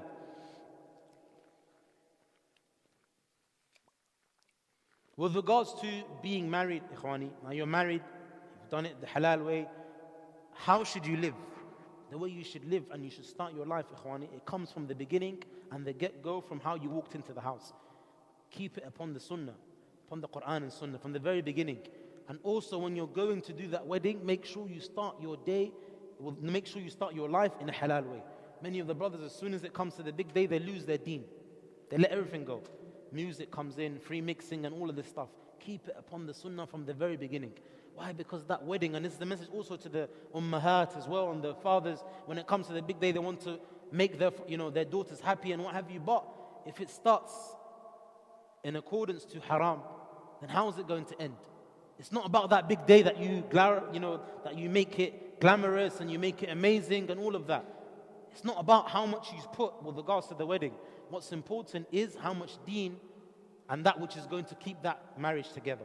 So make sure from the beginning that it starts upon the sunnah. In this verse, وَلَهُنَّ مِثْلُ الَّذِي عَلَيْهِنَّ بِالْمَعْرُوفِ, and this is now a message as well for the brothers and sisters both. It's important that in the beginning, as you've made yourself, and you've made yourself as a man, as a husband, you're going to be living together. Many of the sisters, unfortunately, it happens that after some time, maybe specifically after the first kid, they let themselves go. Ibn Abbas says, explaining this, إِنِّي لَأَتَزَيُّنُ لِمْرَأَتِي كَمَا تَتَزَيَّنُ لِي, that verily I beautify myself for my wife the same way she does. It goes hand in hand. If you want your wife to look pleasing towards you, and to beautify herself for you, then you need to do the same. Okay? You want certain standards, you should do the same. And that's why it's important that you should look after yourself as a man, as a husband, so that she's attracted to you and she stays attracted to you. And same as well for her, that just because of the fact that many sisters they do, unfortunately, they let themselves go after the first child and they use the excuse of pregnancy and after first. No, you can still look after yourself, sister, when you get better. Why? Because marriage is supposed to be أحسن للفرج وأغض للبصر. It's supposed to help you and help him lower your gaze together. As the Imam and the Shaykh he read, وَقُلْ لِلْمُؤْمِنِينَ يَغُضُّوا مِنْ أَبْصَارِهِنْ وَقُلْ لِلْمُؤْمِنِينَ يَغُضُّوا مِنْ أَبْصَارِهِمْ وَقُلْ لِلْمُؤْمِنَاتِ يَغْضُضْنَ مِنْ أَبْصَارِهِنْ. Both of these ayat, the way you do it is by being attracted, okay, and being married and getting married. Now, Ikhwani, how did the Prophet ﷺ used to be with Aisha radiallahu anha? We'll mention some of the rights, and then we'll mention some of the rights. First, the rights of a woman the rights of a wife that she has over her husband, and then we'll do the opposite, inshallah. So from the rights is that you provide for her. From the rights that she has over you is that you provide for her. الرجال قوامون على النساء. The other rights is that you clothe her. You give her a house, okay? All of these things. And that's why if you read the hadith, the Prophet ﷺ's house that he used to live in, it would say Bait Aisha, Bait Salama. It didn't say the Bait of Rasulullah ﷺ. What does that mean? It means that that's the house that she has. So therefore, many men, you see that they get into arguments and stuff. With regards to, and this is the advice the ulama has given us, so I'm giving you the same advice. With regards to when you have a house, in terms of the decoration, how the house should look like, that's not your job, Ikhwani. It's her job. Why? Because she stays it more than you. She stays in the household more than you stay in the household. So therefore, with regards to that which she wants to beautify her house and the way she wants to make her house look, that is something that she should do. Meaning choices. Your job is to provide that for her. Okay? Your job is to provide it for her, that which she wants. You make her happy. Happy wife, happy life. That's the truth. That you need to be the provider. And Allah Azza wa Jal says, وَأْمُرْ أَهْلَكَ بِالصَّلَاةِ. So meaning another right is that you teach her from the deen. So you need to also be educated. You need to have Islamic knowledge. And that's why it goes hand in hand that you need to seek knowledge as well. When you're married, before married, also, whilst you're married and also afterwards as well, you carry on seeking knowledge and you help her, because the more you're educated about the deen. Hence why I said in the beginning, I'm linking it back. When you choose a future wife, she has to be someone that is capable to be the future mother of your kids. Meaning, if you were to travel or you were to die tomorrow, because you've sought knowledge and you've got knowledge and you've taught her, what's going to happen? She's going to pass it down to your offspring. The less knowledge she has, then the less she can give to your children. That's why it's important for you to seek knowledge, Ikhwani. It's important for you to seek knowledge. From the things as well that she has rights over you, is that you live with her in kindness. وَعَاشِرُوهُنَّ بِالْمَعْرُوفِ. The Messenger sallallahu alayhi wa sallam, when he was with Aisha radiallahu anha and all of his companions, it says here in authentic hadith that he used to be with her and live with her in a kind way and speak with her in a nice way. So this is something that you should do as well to your women folk. Make sure that good character that you show to your friends. Many of the brothers, when they're with their friends or other people outside, they're nice, they smile, but when they go home, they're like lions. And we're going to touch on this as well, those cowards. But when it should be, the fact that when you're in your household, how should it be? That your best character should be in your household. Your best character should be shown in your household. You're patient with her. The Prophet ﷺ said that they're created from a ribcage. A woman that fears Allah Azza wa Jal is going to make mistakes. That's from her natural state. Tabi'atuha. She's going to make mistakes. She's going to annoy you. She's going to do something she's going to do something today. You tell her not to do it that way. Tomorrow she's going to do it. But because she fears Allah Azza wa Jal, she will always come and apologize. She will always come and make it up for that which she's done.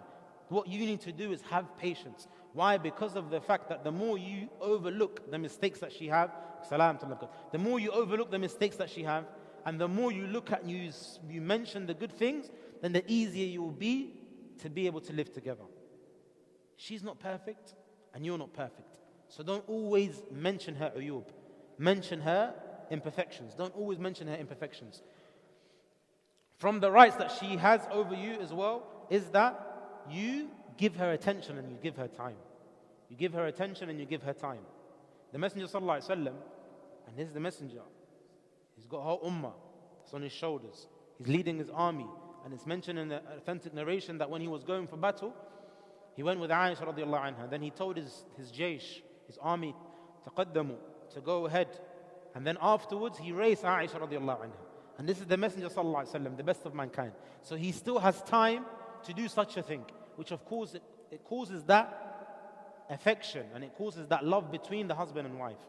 And then in the beginning, he lost, and then he raised her again another time and he beat her. And then he says, tilka lidhalik, meaning that one was for this one. So this is something that you should be, meaning you should always be from those that you gift your wife with gifts. You treat her, you spoil her. Why? Because of the fact that if you do this, do it as well with the intention. Many people don't know as well. A lot of brothers, they don't put this into consideration. When you go shopping and you make it for the sake of Allah Azza wa Jal, you get rewarded for it. Amrun mubah, but you get rewarded for it as well. You get rewarded for it as well. Patience is something that's important and incumbent, and you should know that with regards to being married, ikhwani, you have to be patient. You have to be patient. How you should be with your wife is that if she's able to leave her father, her mother, and her siblings, then you should be the replacement. You should be to her like her father, meaning you protect her, safeguard her from all harm. And this is for the sisters that think that they don't need a man in their life. Okay, there's many sisters that believe that they've got enough money, I don't need a man in my life. Who's going to protect you when you're in a time of need, when a man is approaching you? Huh? $1 million question. So you should be to her like her father. You protect her. You should be to her like her mother. You're affectionate towards her. You have mercy over her. Okay, you look after her. You cultivate her. And you should be like her. You should be to her like her brother. These are the three things that you should, because she's left all of those things. She's left her family, yani. So you should be like her brother. When it means her brother, meaning to sahib her. You become like her best friend. You travel together, you have fun, you have jokes. So you should be all of these things to her when you're married to her. And this will make you a good husband, inshallah. Because the Messenger sallallahu alaihi wasallam, as we've mentioned, he used to be the best to his family, to his wife. So you should do the same as well. With regards to marriage, ikhwani, as for the rights, and these are some of the rights, there's so many others, and that's why once again I said you should educate yourself with regards to the rights. From the rights that a husband has over his wife is that he should feel respected. So she should respect. The Messenger ﷺ said in authentic hadith, when some of the companions came back from Sham and they tried to make sujood to Prophet ﷺ, he said, he stopped them from doing so, and he said, وَلَوْ كُنْتُ آمُرًا لِأَحَدٍ أَنْ يَسْجُدْ لَأَمَرْتُ الزَّوْجَ أَنْ تَسْجُدْ لِزَوْجِهَا. This hadith is authentic. If I was to order anyone to make sujood to anyone, I would make the wife make sujood to the husband. This shows you the makana of the husband to his wife. And from the rights is that she should be respectful to her husband. She should be respectful to her husband. And this shows you as well. This shows you this specific hadith. But it doesn't mean that you treat your wife like a maid. Many brothers, they do. They have no respect. She cooks, she cleans, She irons your clothes, she does everything, and then you don't give her any respect. And all you want from her is for her to fulfill your desires. This is not the way you should be, but rather you should be like the Messenger sallallahu alaihi wasallam. Yes, you have rights over her, but at the same time you should be kind towards her, but she should give you the utmost respect. And she should know that with regards to that which she has, and she should know the position is that as soon as a man gets married to his wife, that wilaya, that authority has come from her father and gone down to the husband. So therefore, if, for example, giving you all example, if the husband says, I want to go here, and the father says, no, let's go here, to her, she should obey whom? Who should she obey? The husband.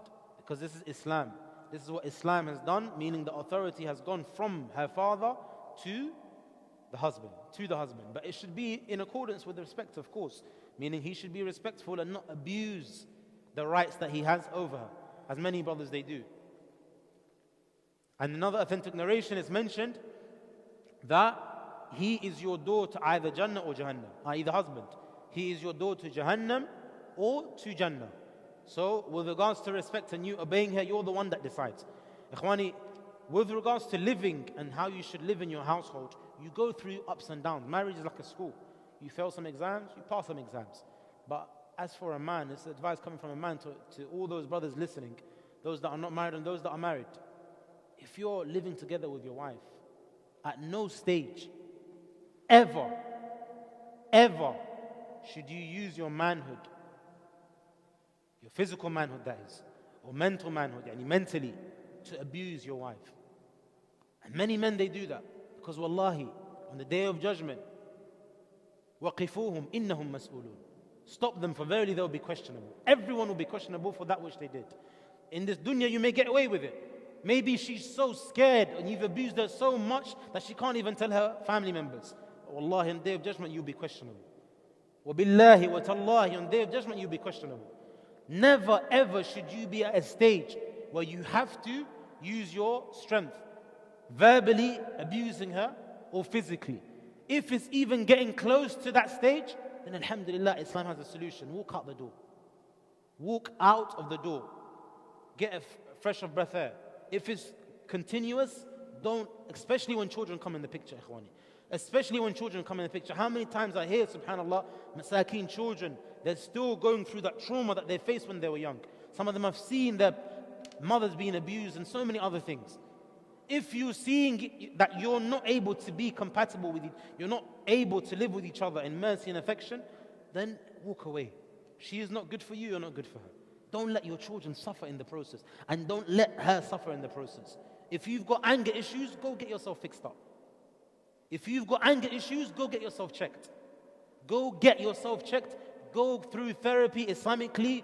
Fix your anger before you ruin someone else's life. Because wallahi, there's so many sisters suffering. So many sisters suffering in silence. Because of the fact that what you want to show that you're a man. It makes you a man for you to go and, I don't understand, wallahi al-azim, ma afham, how a man who calls himself a man can pick up his hand and physically touch a woman. It doesn't make sense. It doesn't register in my brain. It does not register. How a man can pick up his hand and physically abuse another woman. When we were young growing up, I remember, it was known that a man, or a boy, I would say, not then a man, a boy to actually go and hit a woman, they'll be laughed upon, they'll be frowned upon. They wouldn't even want to be heard that they did it. But now in our Muslim society, in the Muslim household, it's become something that's normal. How can it be? How can you be a man and you're able to do that? Where have you gone with regards to what's going? If you're going through something, or you've gone through trauma, where maybe you were abused physically or mentally young, maybe you got abused young by your parents, or something happened to you, don't take it out on your wife. She doesn't need it. She doesn't deserve it.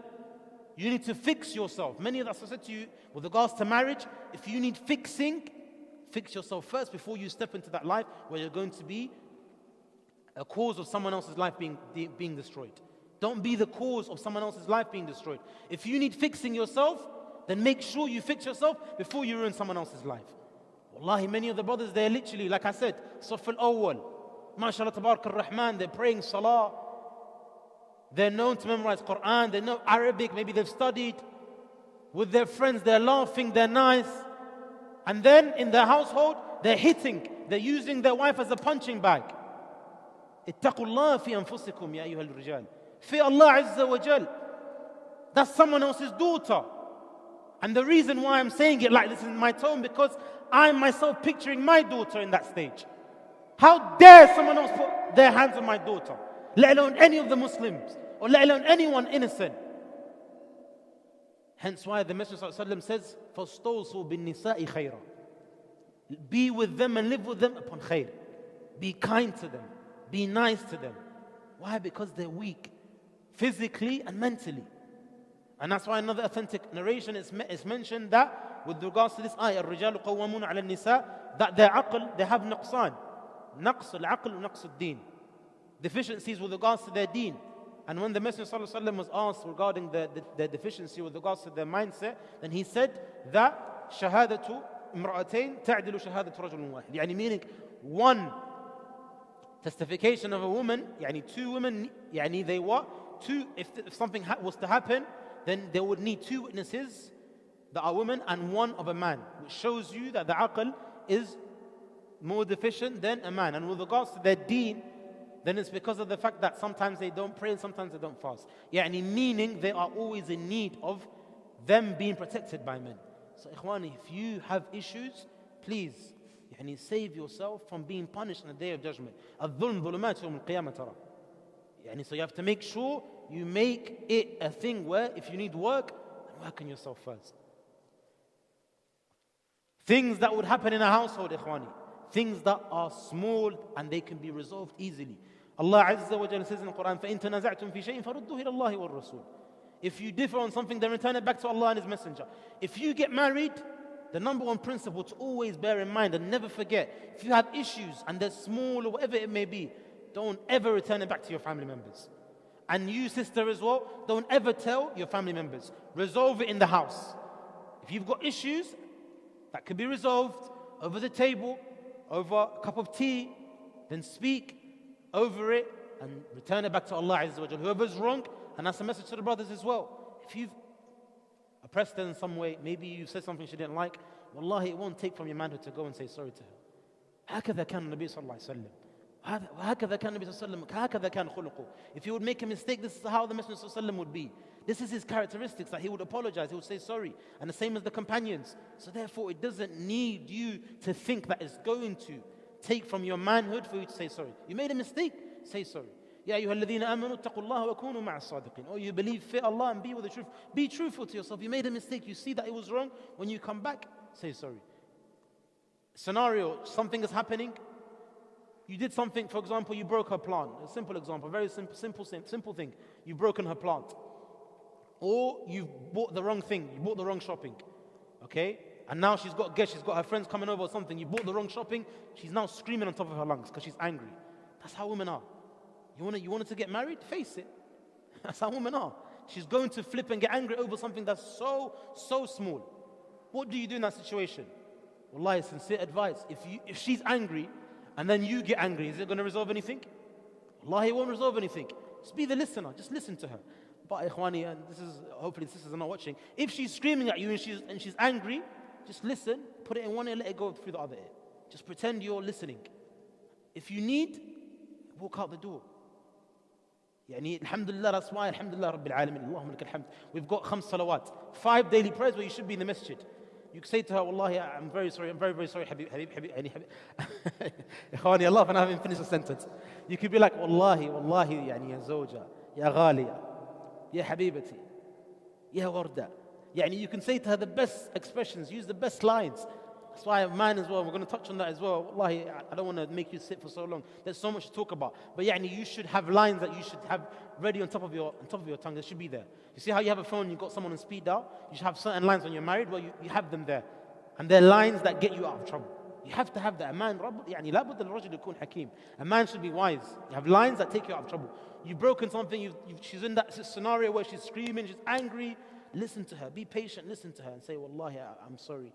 And I love you so much. I didn't mean to. Wallahi, I didn't mean to. Honestly, I didn't actually. It's a mistake. But I actually have to go for salah.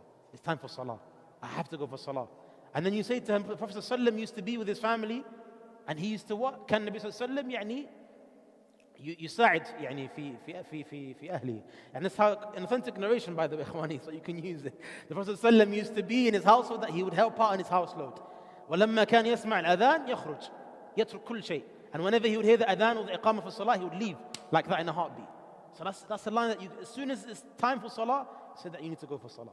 And that's from the ni'mah of Islam, that you've got a means. And that's why, ikhwani, also another thing is also important. For the brothers that work at home, or the brothers that maybe, are always in the household, it's not healthy. It's not healthy in a relationship for you to always be in each other's faces.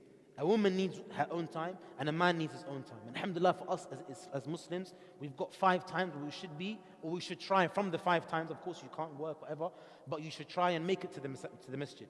If you leave your household in a little time, see to it. For those that have been married for a long time, I can see some uncles who have been married for a long time. When you go on holiday and you come back, how is your wife? She's like an angel. She treats you as if you're the king for a short period of time, unfortunately. But because of the fact that what you've left her, so she misses you. And that's why when you leave the household, the hikmah of salah, when you leave the household 5 times a day, she's not with you for those 5 times a day. And therefore you come back in, even just the means of you going out and doing shopping, just you going out and buying milk or bread, it has that thing of you're doing something a man should do. It builds in her that respect that she has for you.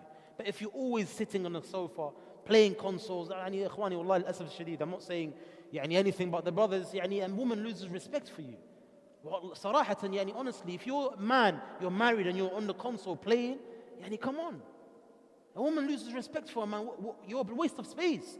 You're literally just sitting on a console playing, or on the phone playing games, video games. The world is a big world out there.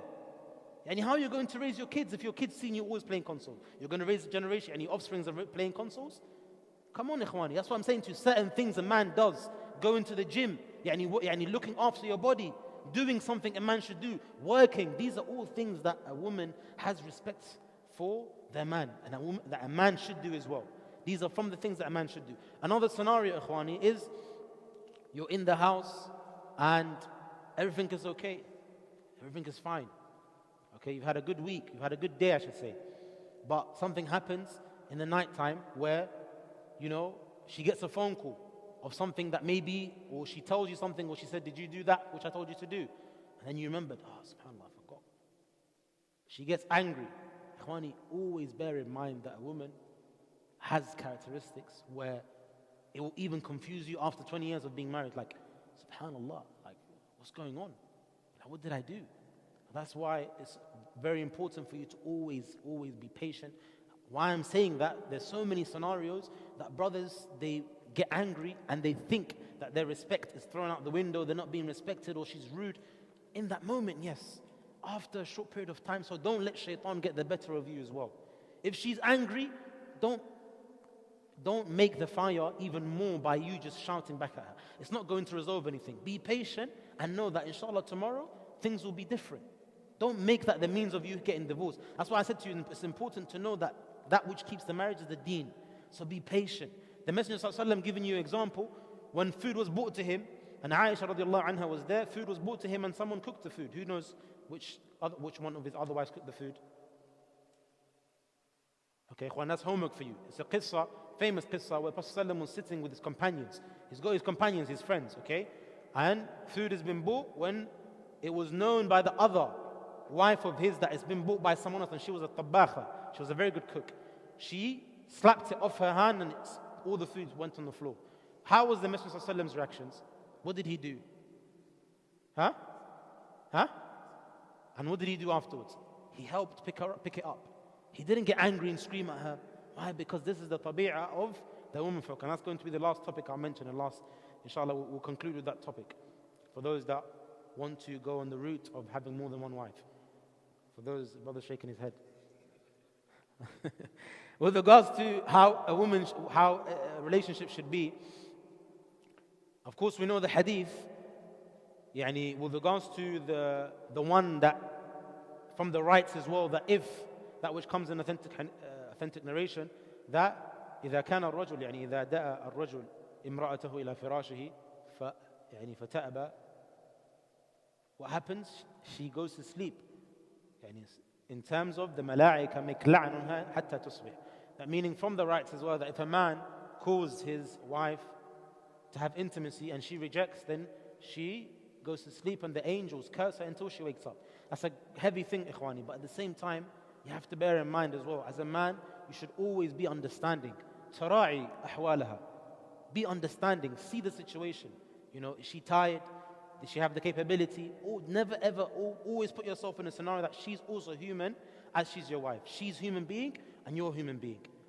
Many of the men as well, that's the one thing as well, and I'll mention it as well on the Laylatul Urus, yani the main day, and it's advice to all the shabab that are going to get married inshallah.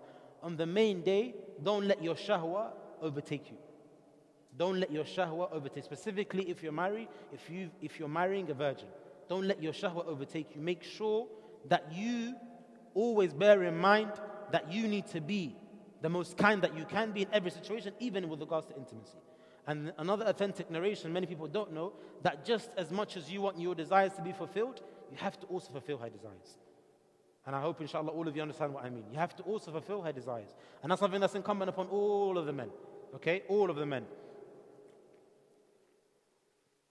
With regards to how a man should be, how a husband should be, then he should make sure that when he's living his life, ikhwani, he never ever lets himself be a target. And a target, I mean, because we live in a society nowadays where things have become too advanced for many of us, even with regards to the household they live in today, the Messenger, Allah Azza wa Jalla mentioned in the Quran, وَلِلْرِجَالِ عَلَيْهِنَّ دَرَجَةً, and they have more rights over.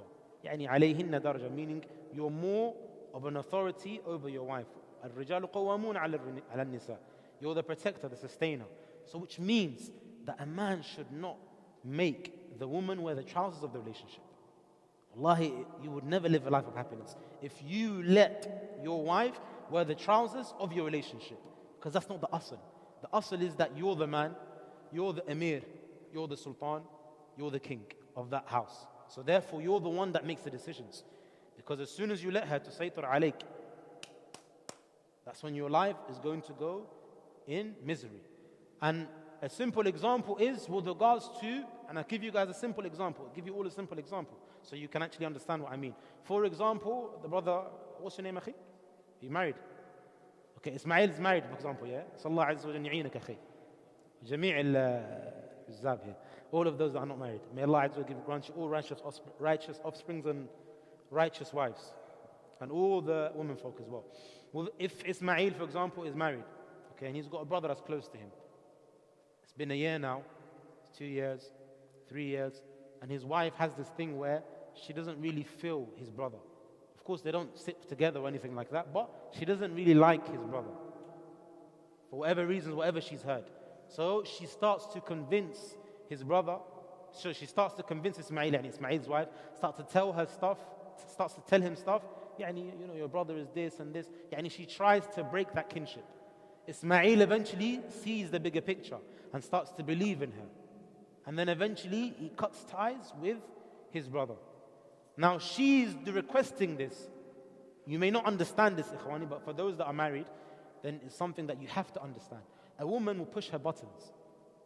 She will test you and she will push her buttons to test how much of a man you are. Does that make sense? A woman will push and test to see how much of a man you are. She doesn't actually want Ismail, if she's someone that fears Allah, she doesn't actually want Ismail to cut off his relationship with his brother. But rather, it's just the tabi'ah of how they are. And why I'm saying this, because it happens in so many scenarios where you hear a man is married and he's cut off all of his family. He's no longer talking to his sister, his brother, his mother. Why? Because of the fact that the person he got married, who he got married to. So this should never be the way where that you're letting her decide what you do and what you don't do. It should never be the case, ikhwani, where you're letting her decide what you do and what you don't do. But rather you should be that, yes, you listen to her, but you reject anything that she tells you which you don't agree with. That which is not going to benefit you and not going to benefit her. Because rather she should be someone that aids you. And some women do it without realizing it. It could even be your own family members. For example, it could be the fact that you're married and you're happy, and she wants you to spend more time in her house than when you spend with your mother and your father and your own family.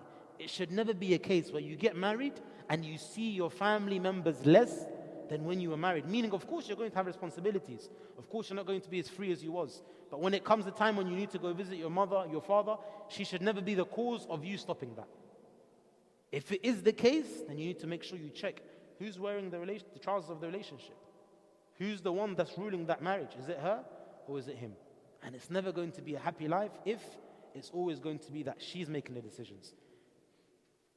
And ikhwani, as well, with regards to the rights that you have over her, is that she should, as that which comes in authentic narration, that if a woman protects herself from haram, وصلت خمسها وصامت شهرها, and she fasts in the month of Ramadan, and she prays 5 times a day, وأطاعت زوجها, she can enter Jannah, and she's also obedient to her husband, she can enter Jannah from any of the abwab.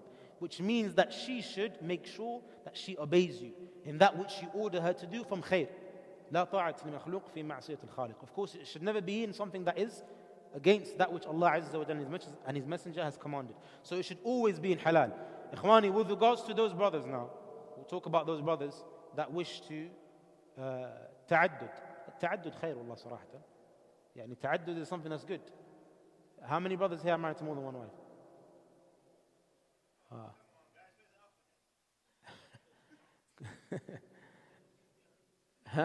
Put my hand up, inshallah, qareeb. You're going to get me in trouble. With regards to those that want to do ta'addud, it's something that, wallahi al-azim, there is nothing in Islam except that it's khair, wallah.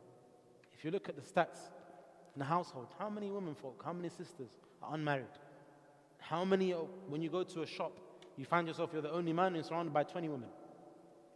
It's nothing but that which is in Islam is khair for us.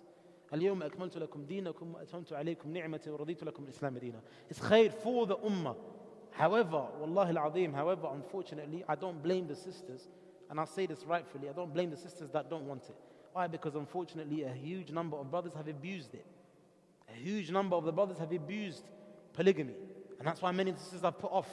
Many of the sisters are put off. Why? Because of the fact that they hear stories. But it shouldn't be the case where they judge and stereotype every single brother that wishes to do it. But brothers, once again, if you have, that's why Allah says in the Quran, مَثْنَا وَثُلَاثَ وَرُبَعَ. It starts with 2, which means of course it's khair. Of course it's khair. But if you can't, then just stick with one. كن موحد. كن موحد. be موحد. If you can't, just stick to one. If you can't do it, and authentic narration, قال النبي صلى الله عليه وسلم وكما قال, the one that is not just to his wives, and he leans towards one, in all the ways that's mentioned. The hadith is long. He will come on the day of judgment, and his shiq, will be ma'il. So it's a great thing. It's something that's great. It's not something that you're going to get away with. That's why you should have to make sure that you're capable of doing so.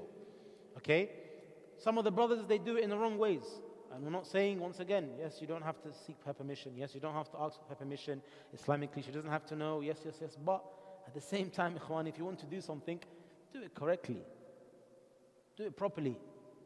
If you want to do it properly. Because then at the same time, she sees that, at least you've told her. If you want to do it, be kun rajul, you want to do it, be a man.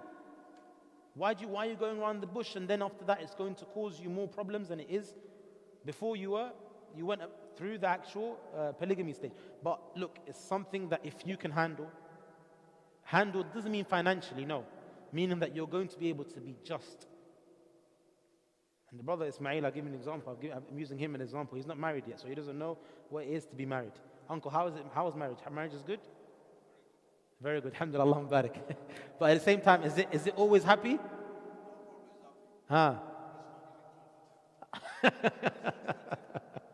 It's not what? Look at that. The uncle, exactly what I was looking for. The uncle said it's... Barakallahu feek. The uncle said exactly what I was looking for. It's not always comfortable. It's suda', and that's what I said in the beginning. It's headache, it can be. It's not always comfortable. So if you want to be uncomfortable twice, from a certain angle, if you want to have more than one headache, then go ahead. Because it's another responsibility. Look at it this way. It's another responsibility. So what you should make sure, think about, be wise. A lot of the brothers, they do it for the wrong reasons. And many of the brothers, I know 99% they do it from the shahwa. That's the only reason. But it shouldn't just be from shahwa. Yes, that's the tabi'ah that Allah has created us, that one is not enough. Yes, but at the same time, are you able to take that responsibility? And to keep her and preserve her, your first wife. And also the second wife as well. Are you able to preserve her and be just to both? And give each other time. Give both of them time. And then the third and the fourth. Are you able to do that? If you are, marhaban, tfaddal, you should do it. It's good, it's a sunnah as well. But if you're not able, keep yourself in that lane where you're safe. Keep yourself in that lane where you're safe. And ikhwani, wallah, I don't want to carry on and take from your time, but I'll conclude by saying, wallahi, marriage is something that is not easy. Wallahi, marriage is not easy. Because everything that you do, and why I say it's not easy, brothers that are not married, they don't realize. But only when you have children, that's when you realize the level of marriage and how big of a responsibility it is. Only when you have children. Marriage is not something where when you're married and you've got children, your wife is expecting you to have days off where, okay, I don't want to be a father today. I don't want to be a husband. You don't have no time to rest. A man shouldn't be a man where he always wants to rest and he always wants to just kick back. No, you're constantly in need. When you're married, you're in constant need. You see, now you've got no responsibilities. The only person that's going to call you is your mother and father when you go home. They're going to make food for you whenever. Don't think that marriage is a thing where that's all that's going to happen. No, you have to deal with her emotionally. Because the woman is very emotional. You have to be patient with her emotions. You have to be understanding. You have to be sympathetic. You have to know what to say, when to say. A woman sometimes could tell you stuff, and then you tell her solutions, and then she gets angry. And then you're thinking, what did I just do? I gave you the answers to what you need. I gave you a solution to your problems. She doesn't want solutions. She wants you just to listen. Hence why I said to you, you have to be someone that's wise. And then another example is that she's made you something, and you've eaten it, and you've gone out, and you've carried on, and she's angry, she's upset. Why are you angry? Why are you upset? You're forgetting to praise her food, because she spent hours cooking that for you. She wants to hear a good word. She's dressed up, and then she's dressed up something different, and you walk past her, you come back, salam alaikum, love, how are you doing? And you've gone on with your business or whatever you're doing. She gets upset. She loses interest. Why? Because of the fact that you're forgetting. She still needs that from you, that romantic side, that man side from you, that side of you that you're affectionate, that you're sympathetic. So many other things, ikhwani. When you're living together as well, you have to make sure that you always, even if it means that sometimes, that's why it said, there's a times when it's allowed for a man to lie. It could be in a fact when she's asked you, for example, how was my food? How was this? You can, Islamically, in order to please her. You can say to her, yes, it was nice, even though maybe you didn't like it, in order for you to get reward and for you to please her. Okay? There are so many times when people are together. Another thing as well, ikhwani, is that a man, you should have a sense of romance up your sleeve. As a man, you should be romantic. The Prophet ﷺ was. And it was known in the time of the Quraysh, people of the Arab, they had abiyat shi'riyah. If you go back and you read the lines of poetry that they used to recite to the women folk, you'll be amazed. So a man should be romantic as well. Ask yourself as well if you're married. The Prophet ﷺ, like I said to you, I gave you an example. He raised his wife. When was the last time you've taken out your wife? On a romantic date. When was the last time? These are things as well that spice up your marriage in a good way. A marriage shouldn't be boring. It shouldn't be the same thing every day. Even if you've got kids, you can still enjoy your marriage. But one thing I would give advice to the brothers that are getting married is that when you do get married, enjoy your life when you're still just married without the kids. Because as soon as kids come in, when you get married, I remember, subhanAllah, my Quran teacher will say to me that when you're married, you embark upon a ship. Okay? You embark upon a ship. Because now you're the captain of the ship. It's a responsibility. So meaning, before you're married, you're on the shore. Signed, you can go whatever you need to do. You can go here, do that, become successful, whatever you need to do, because you've got no one that's, in need of you. When you're married now, you've got the ship. So it's sailing, and you're the captain of the ship, but it's going slow because you've got responsibilities. You can't do what you want whenever, because if you leave that ship, she's going to drown. Meaning, she's going to be left there without no one. When you have children now, have you ever been on, who's been canoeing? When you're rowing the boat, you've got two sides. When you've got children now, you're tied up fully. You've got no free time to do that which you need to do. So before you get married, make sure you do that which you need to do. The number one thing that will make you happy, become successful, do what you need, but seek knowledge. Wallahi is going to help you. the more knowledge you have of the deen, the easier your life will be. And then when you do get married as well, enjoy it whilst you're together. Do what you need to do whilst you're together. Enjoy it. Because when you get children, you now need to make sure you've got all the ammo, you've got all the equipment. Because when you have children now, you've got someone that's looking up to you. So you need to be a certain way. You need to have a certain character. That's very important, ikhwani. Hence why I said to you, when you do get married, it is beautiful, but it's not easy. So therefore, you have to make sure you set an example. Then when you do get married, bearing in mind, if you do it for the right reasons, always make sure you do everything in accordance to the sunnah. Do everything in accordance to the sunnah. It's not going to be a thing where you're going to always make the right decisions. You may make the wrong decisions, but make sure when you make those decisions, you think about that which can come about afterwards. That which can come about afterwards, and always make dua. Before you get married, make dua. Make dua once you're married as well. After you get married as well and you're living together, always make dua. Dua is key. The things I forgot to mention earlier is that when you are married, you should never ever compare your marriage to anyone else's marriage. Because your marriage is different to everyone else's. When you get married as well, you should never ever ever, that which is happening in the household stays in the household. You shouldn't mention it to anyone else of khair. Because there's many people that don't want you to have khair. So if your wife is an amazing cook, if your wife is this, if your wife is that, keep it to yourself. Because not everyone wants khair for you. Not everyone wants khair for you. You don't need to say that which you need to say. That which is in the house that happens, it doesn't need to go outside. And ikhwani, when you are in that journey of marriage, or you're getting married, or you are married, make sure you are sincere and you treat your wife the way you want your daughter to be treated. Wallahi, if you have that at the back of your mind, that you treat your wife the way you want your daughter to be treated, inshallah you have a happy life. And we'll end on that note, inshallah, and forgive me. Yes, uncle.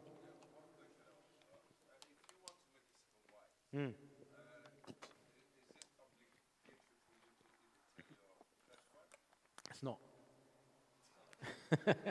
We'll end it there, yeah? The uncle said, if you want to get married to a second wife, you need to tell the first wife. The answer is no. Huh? No, the uncle, he's going to be hidden. The uncle doesn't care. He doesn't mind. Allahumma barik. No, you don't need to. But of course, look, I can't say you should or you shouldn't. Why? Because everyone's marriage is different.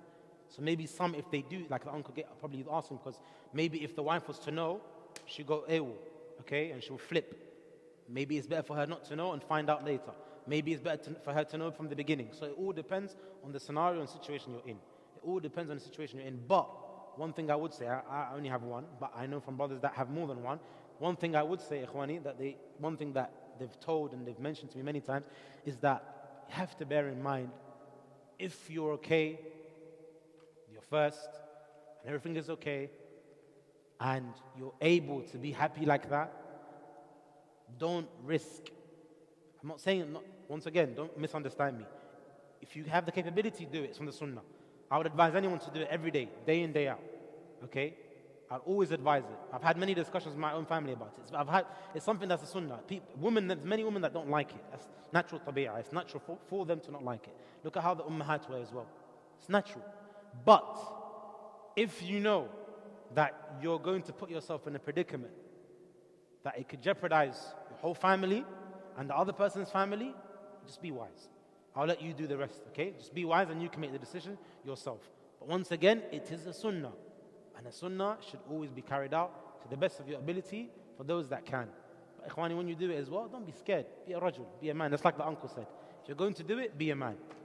And inshallah, we'll end on that note, bi-idhnillahi ta'ala. May Allah Azza wa Jalla accept it. Subhanak Allahumma bihamdik. Ashhadu an la ilaha illa anta. Astaghfiruka wa atubu ilayk. Wa sallallahu alayhi wa sallam ala nabiyyina Muhammad wa ala alihi wa sahbihi ajma'in. Forgive me, ikhwani, for taking up your time. Wa akhir da'wan, alhamdulillah rabbil alameen. Assalamu alaikum wa rahmatullahi wa barakatuh.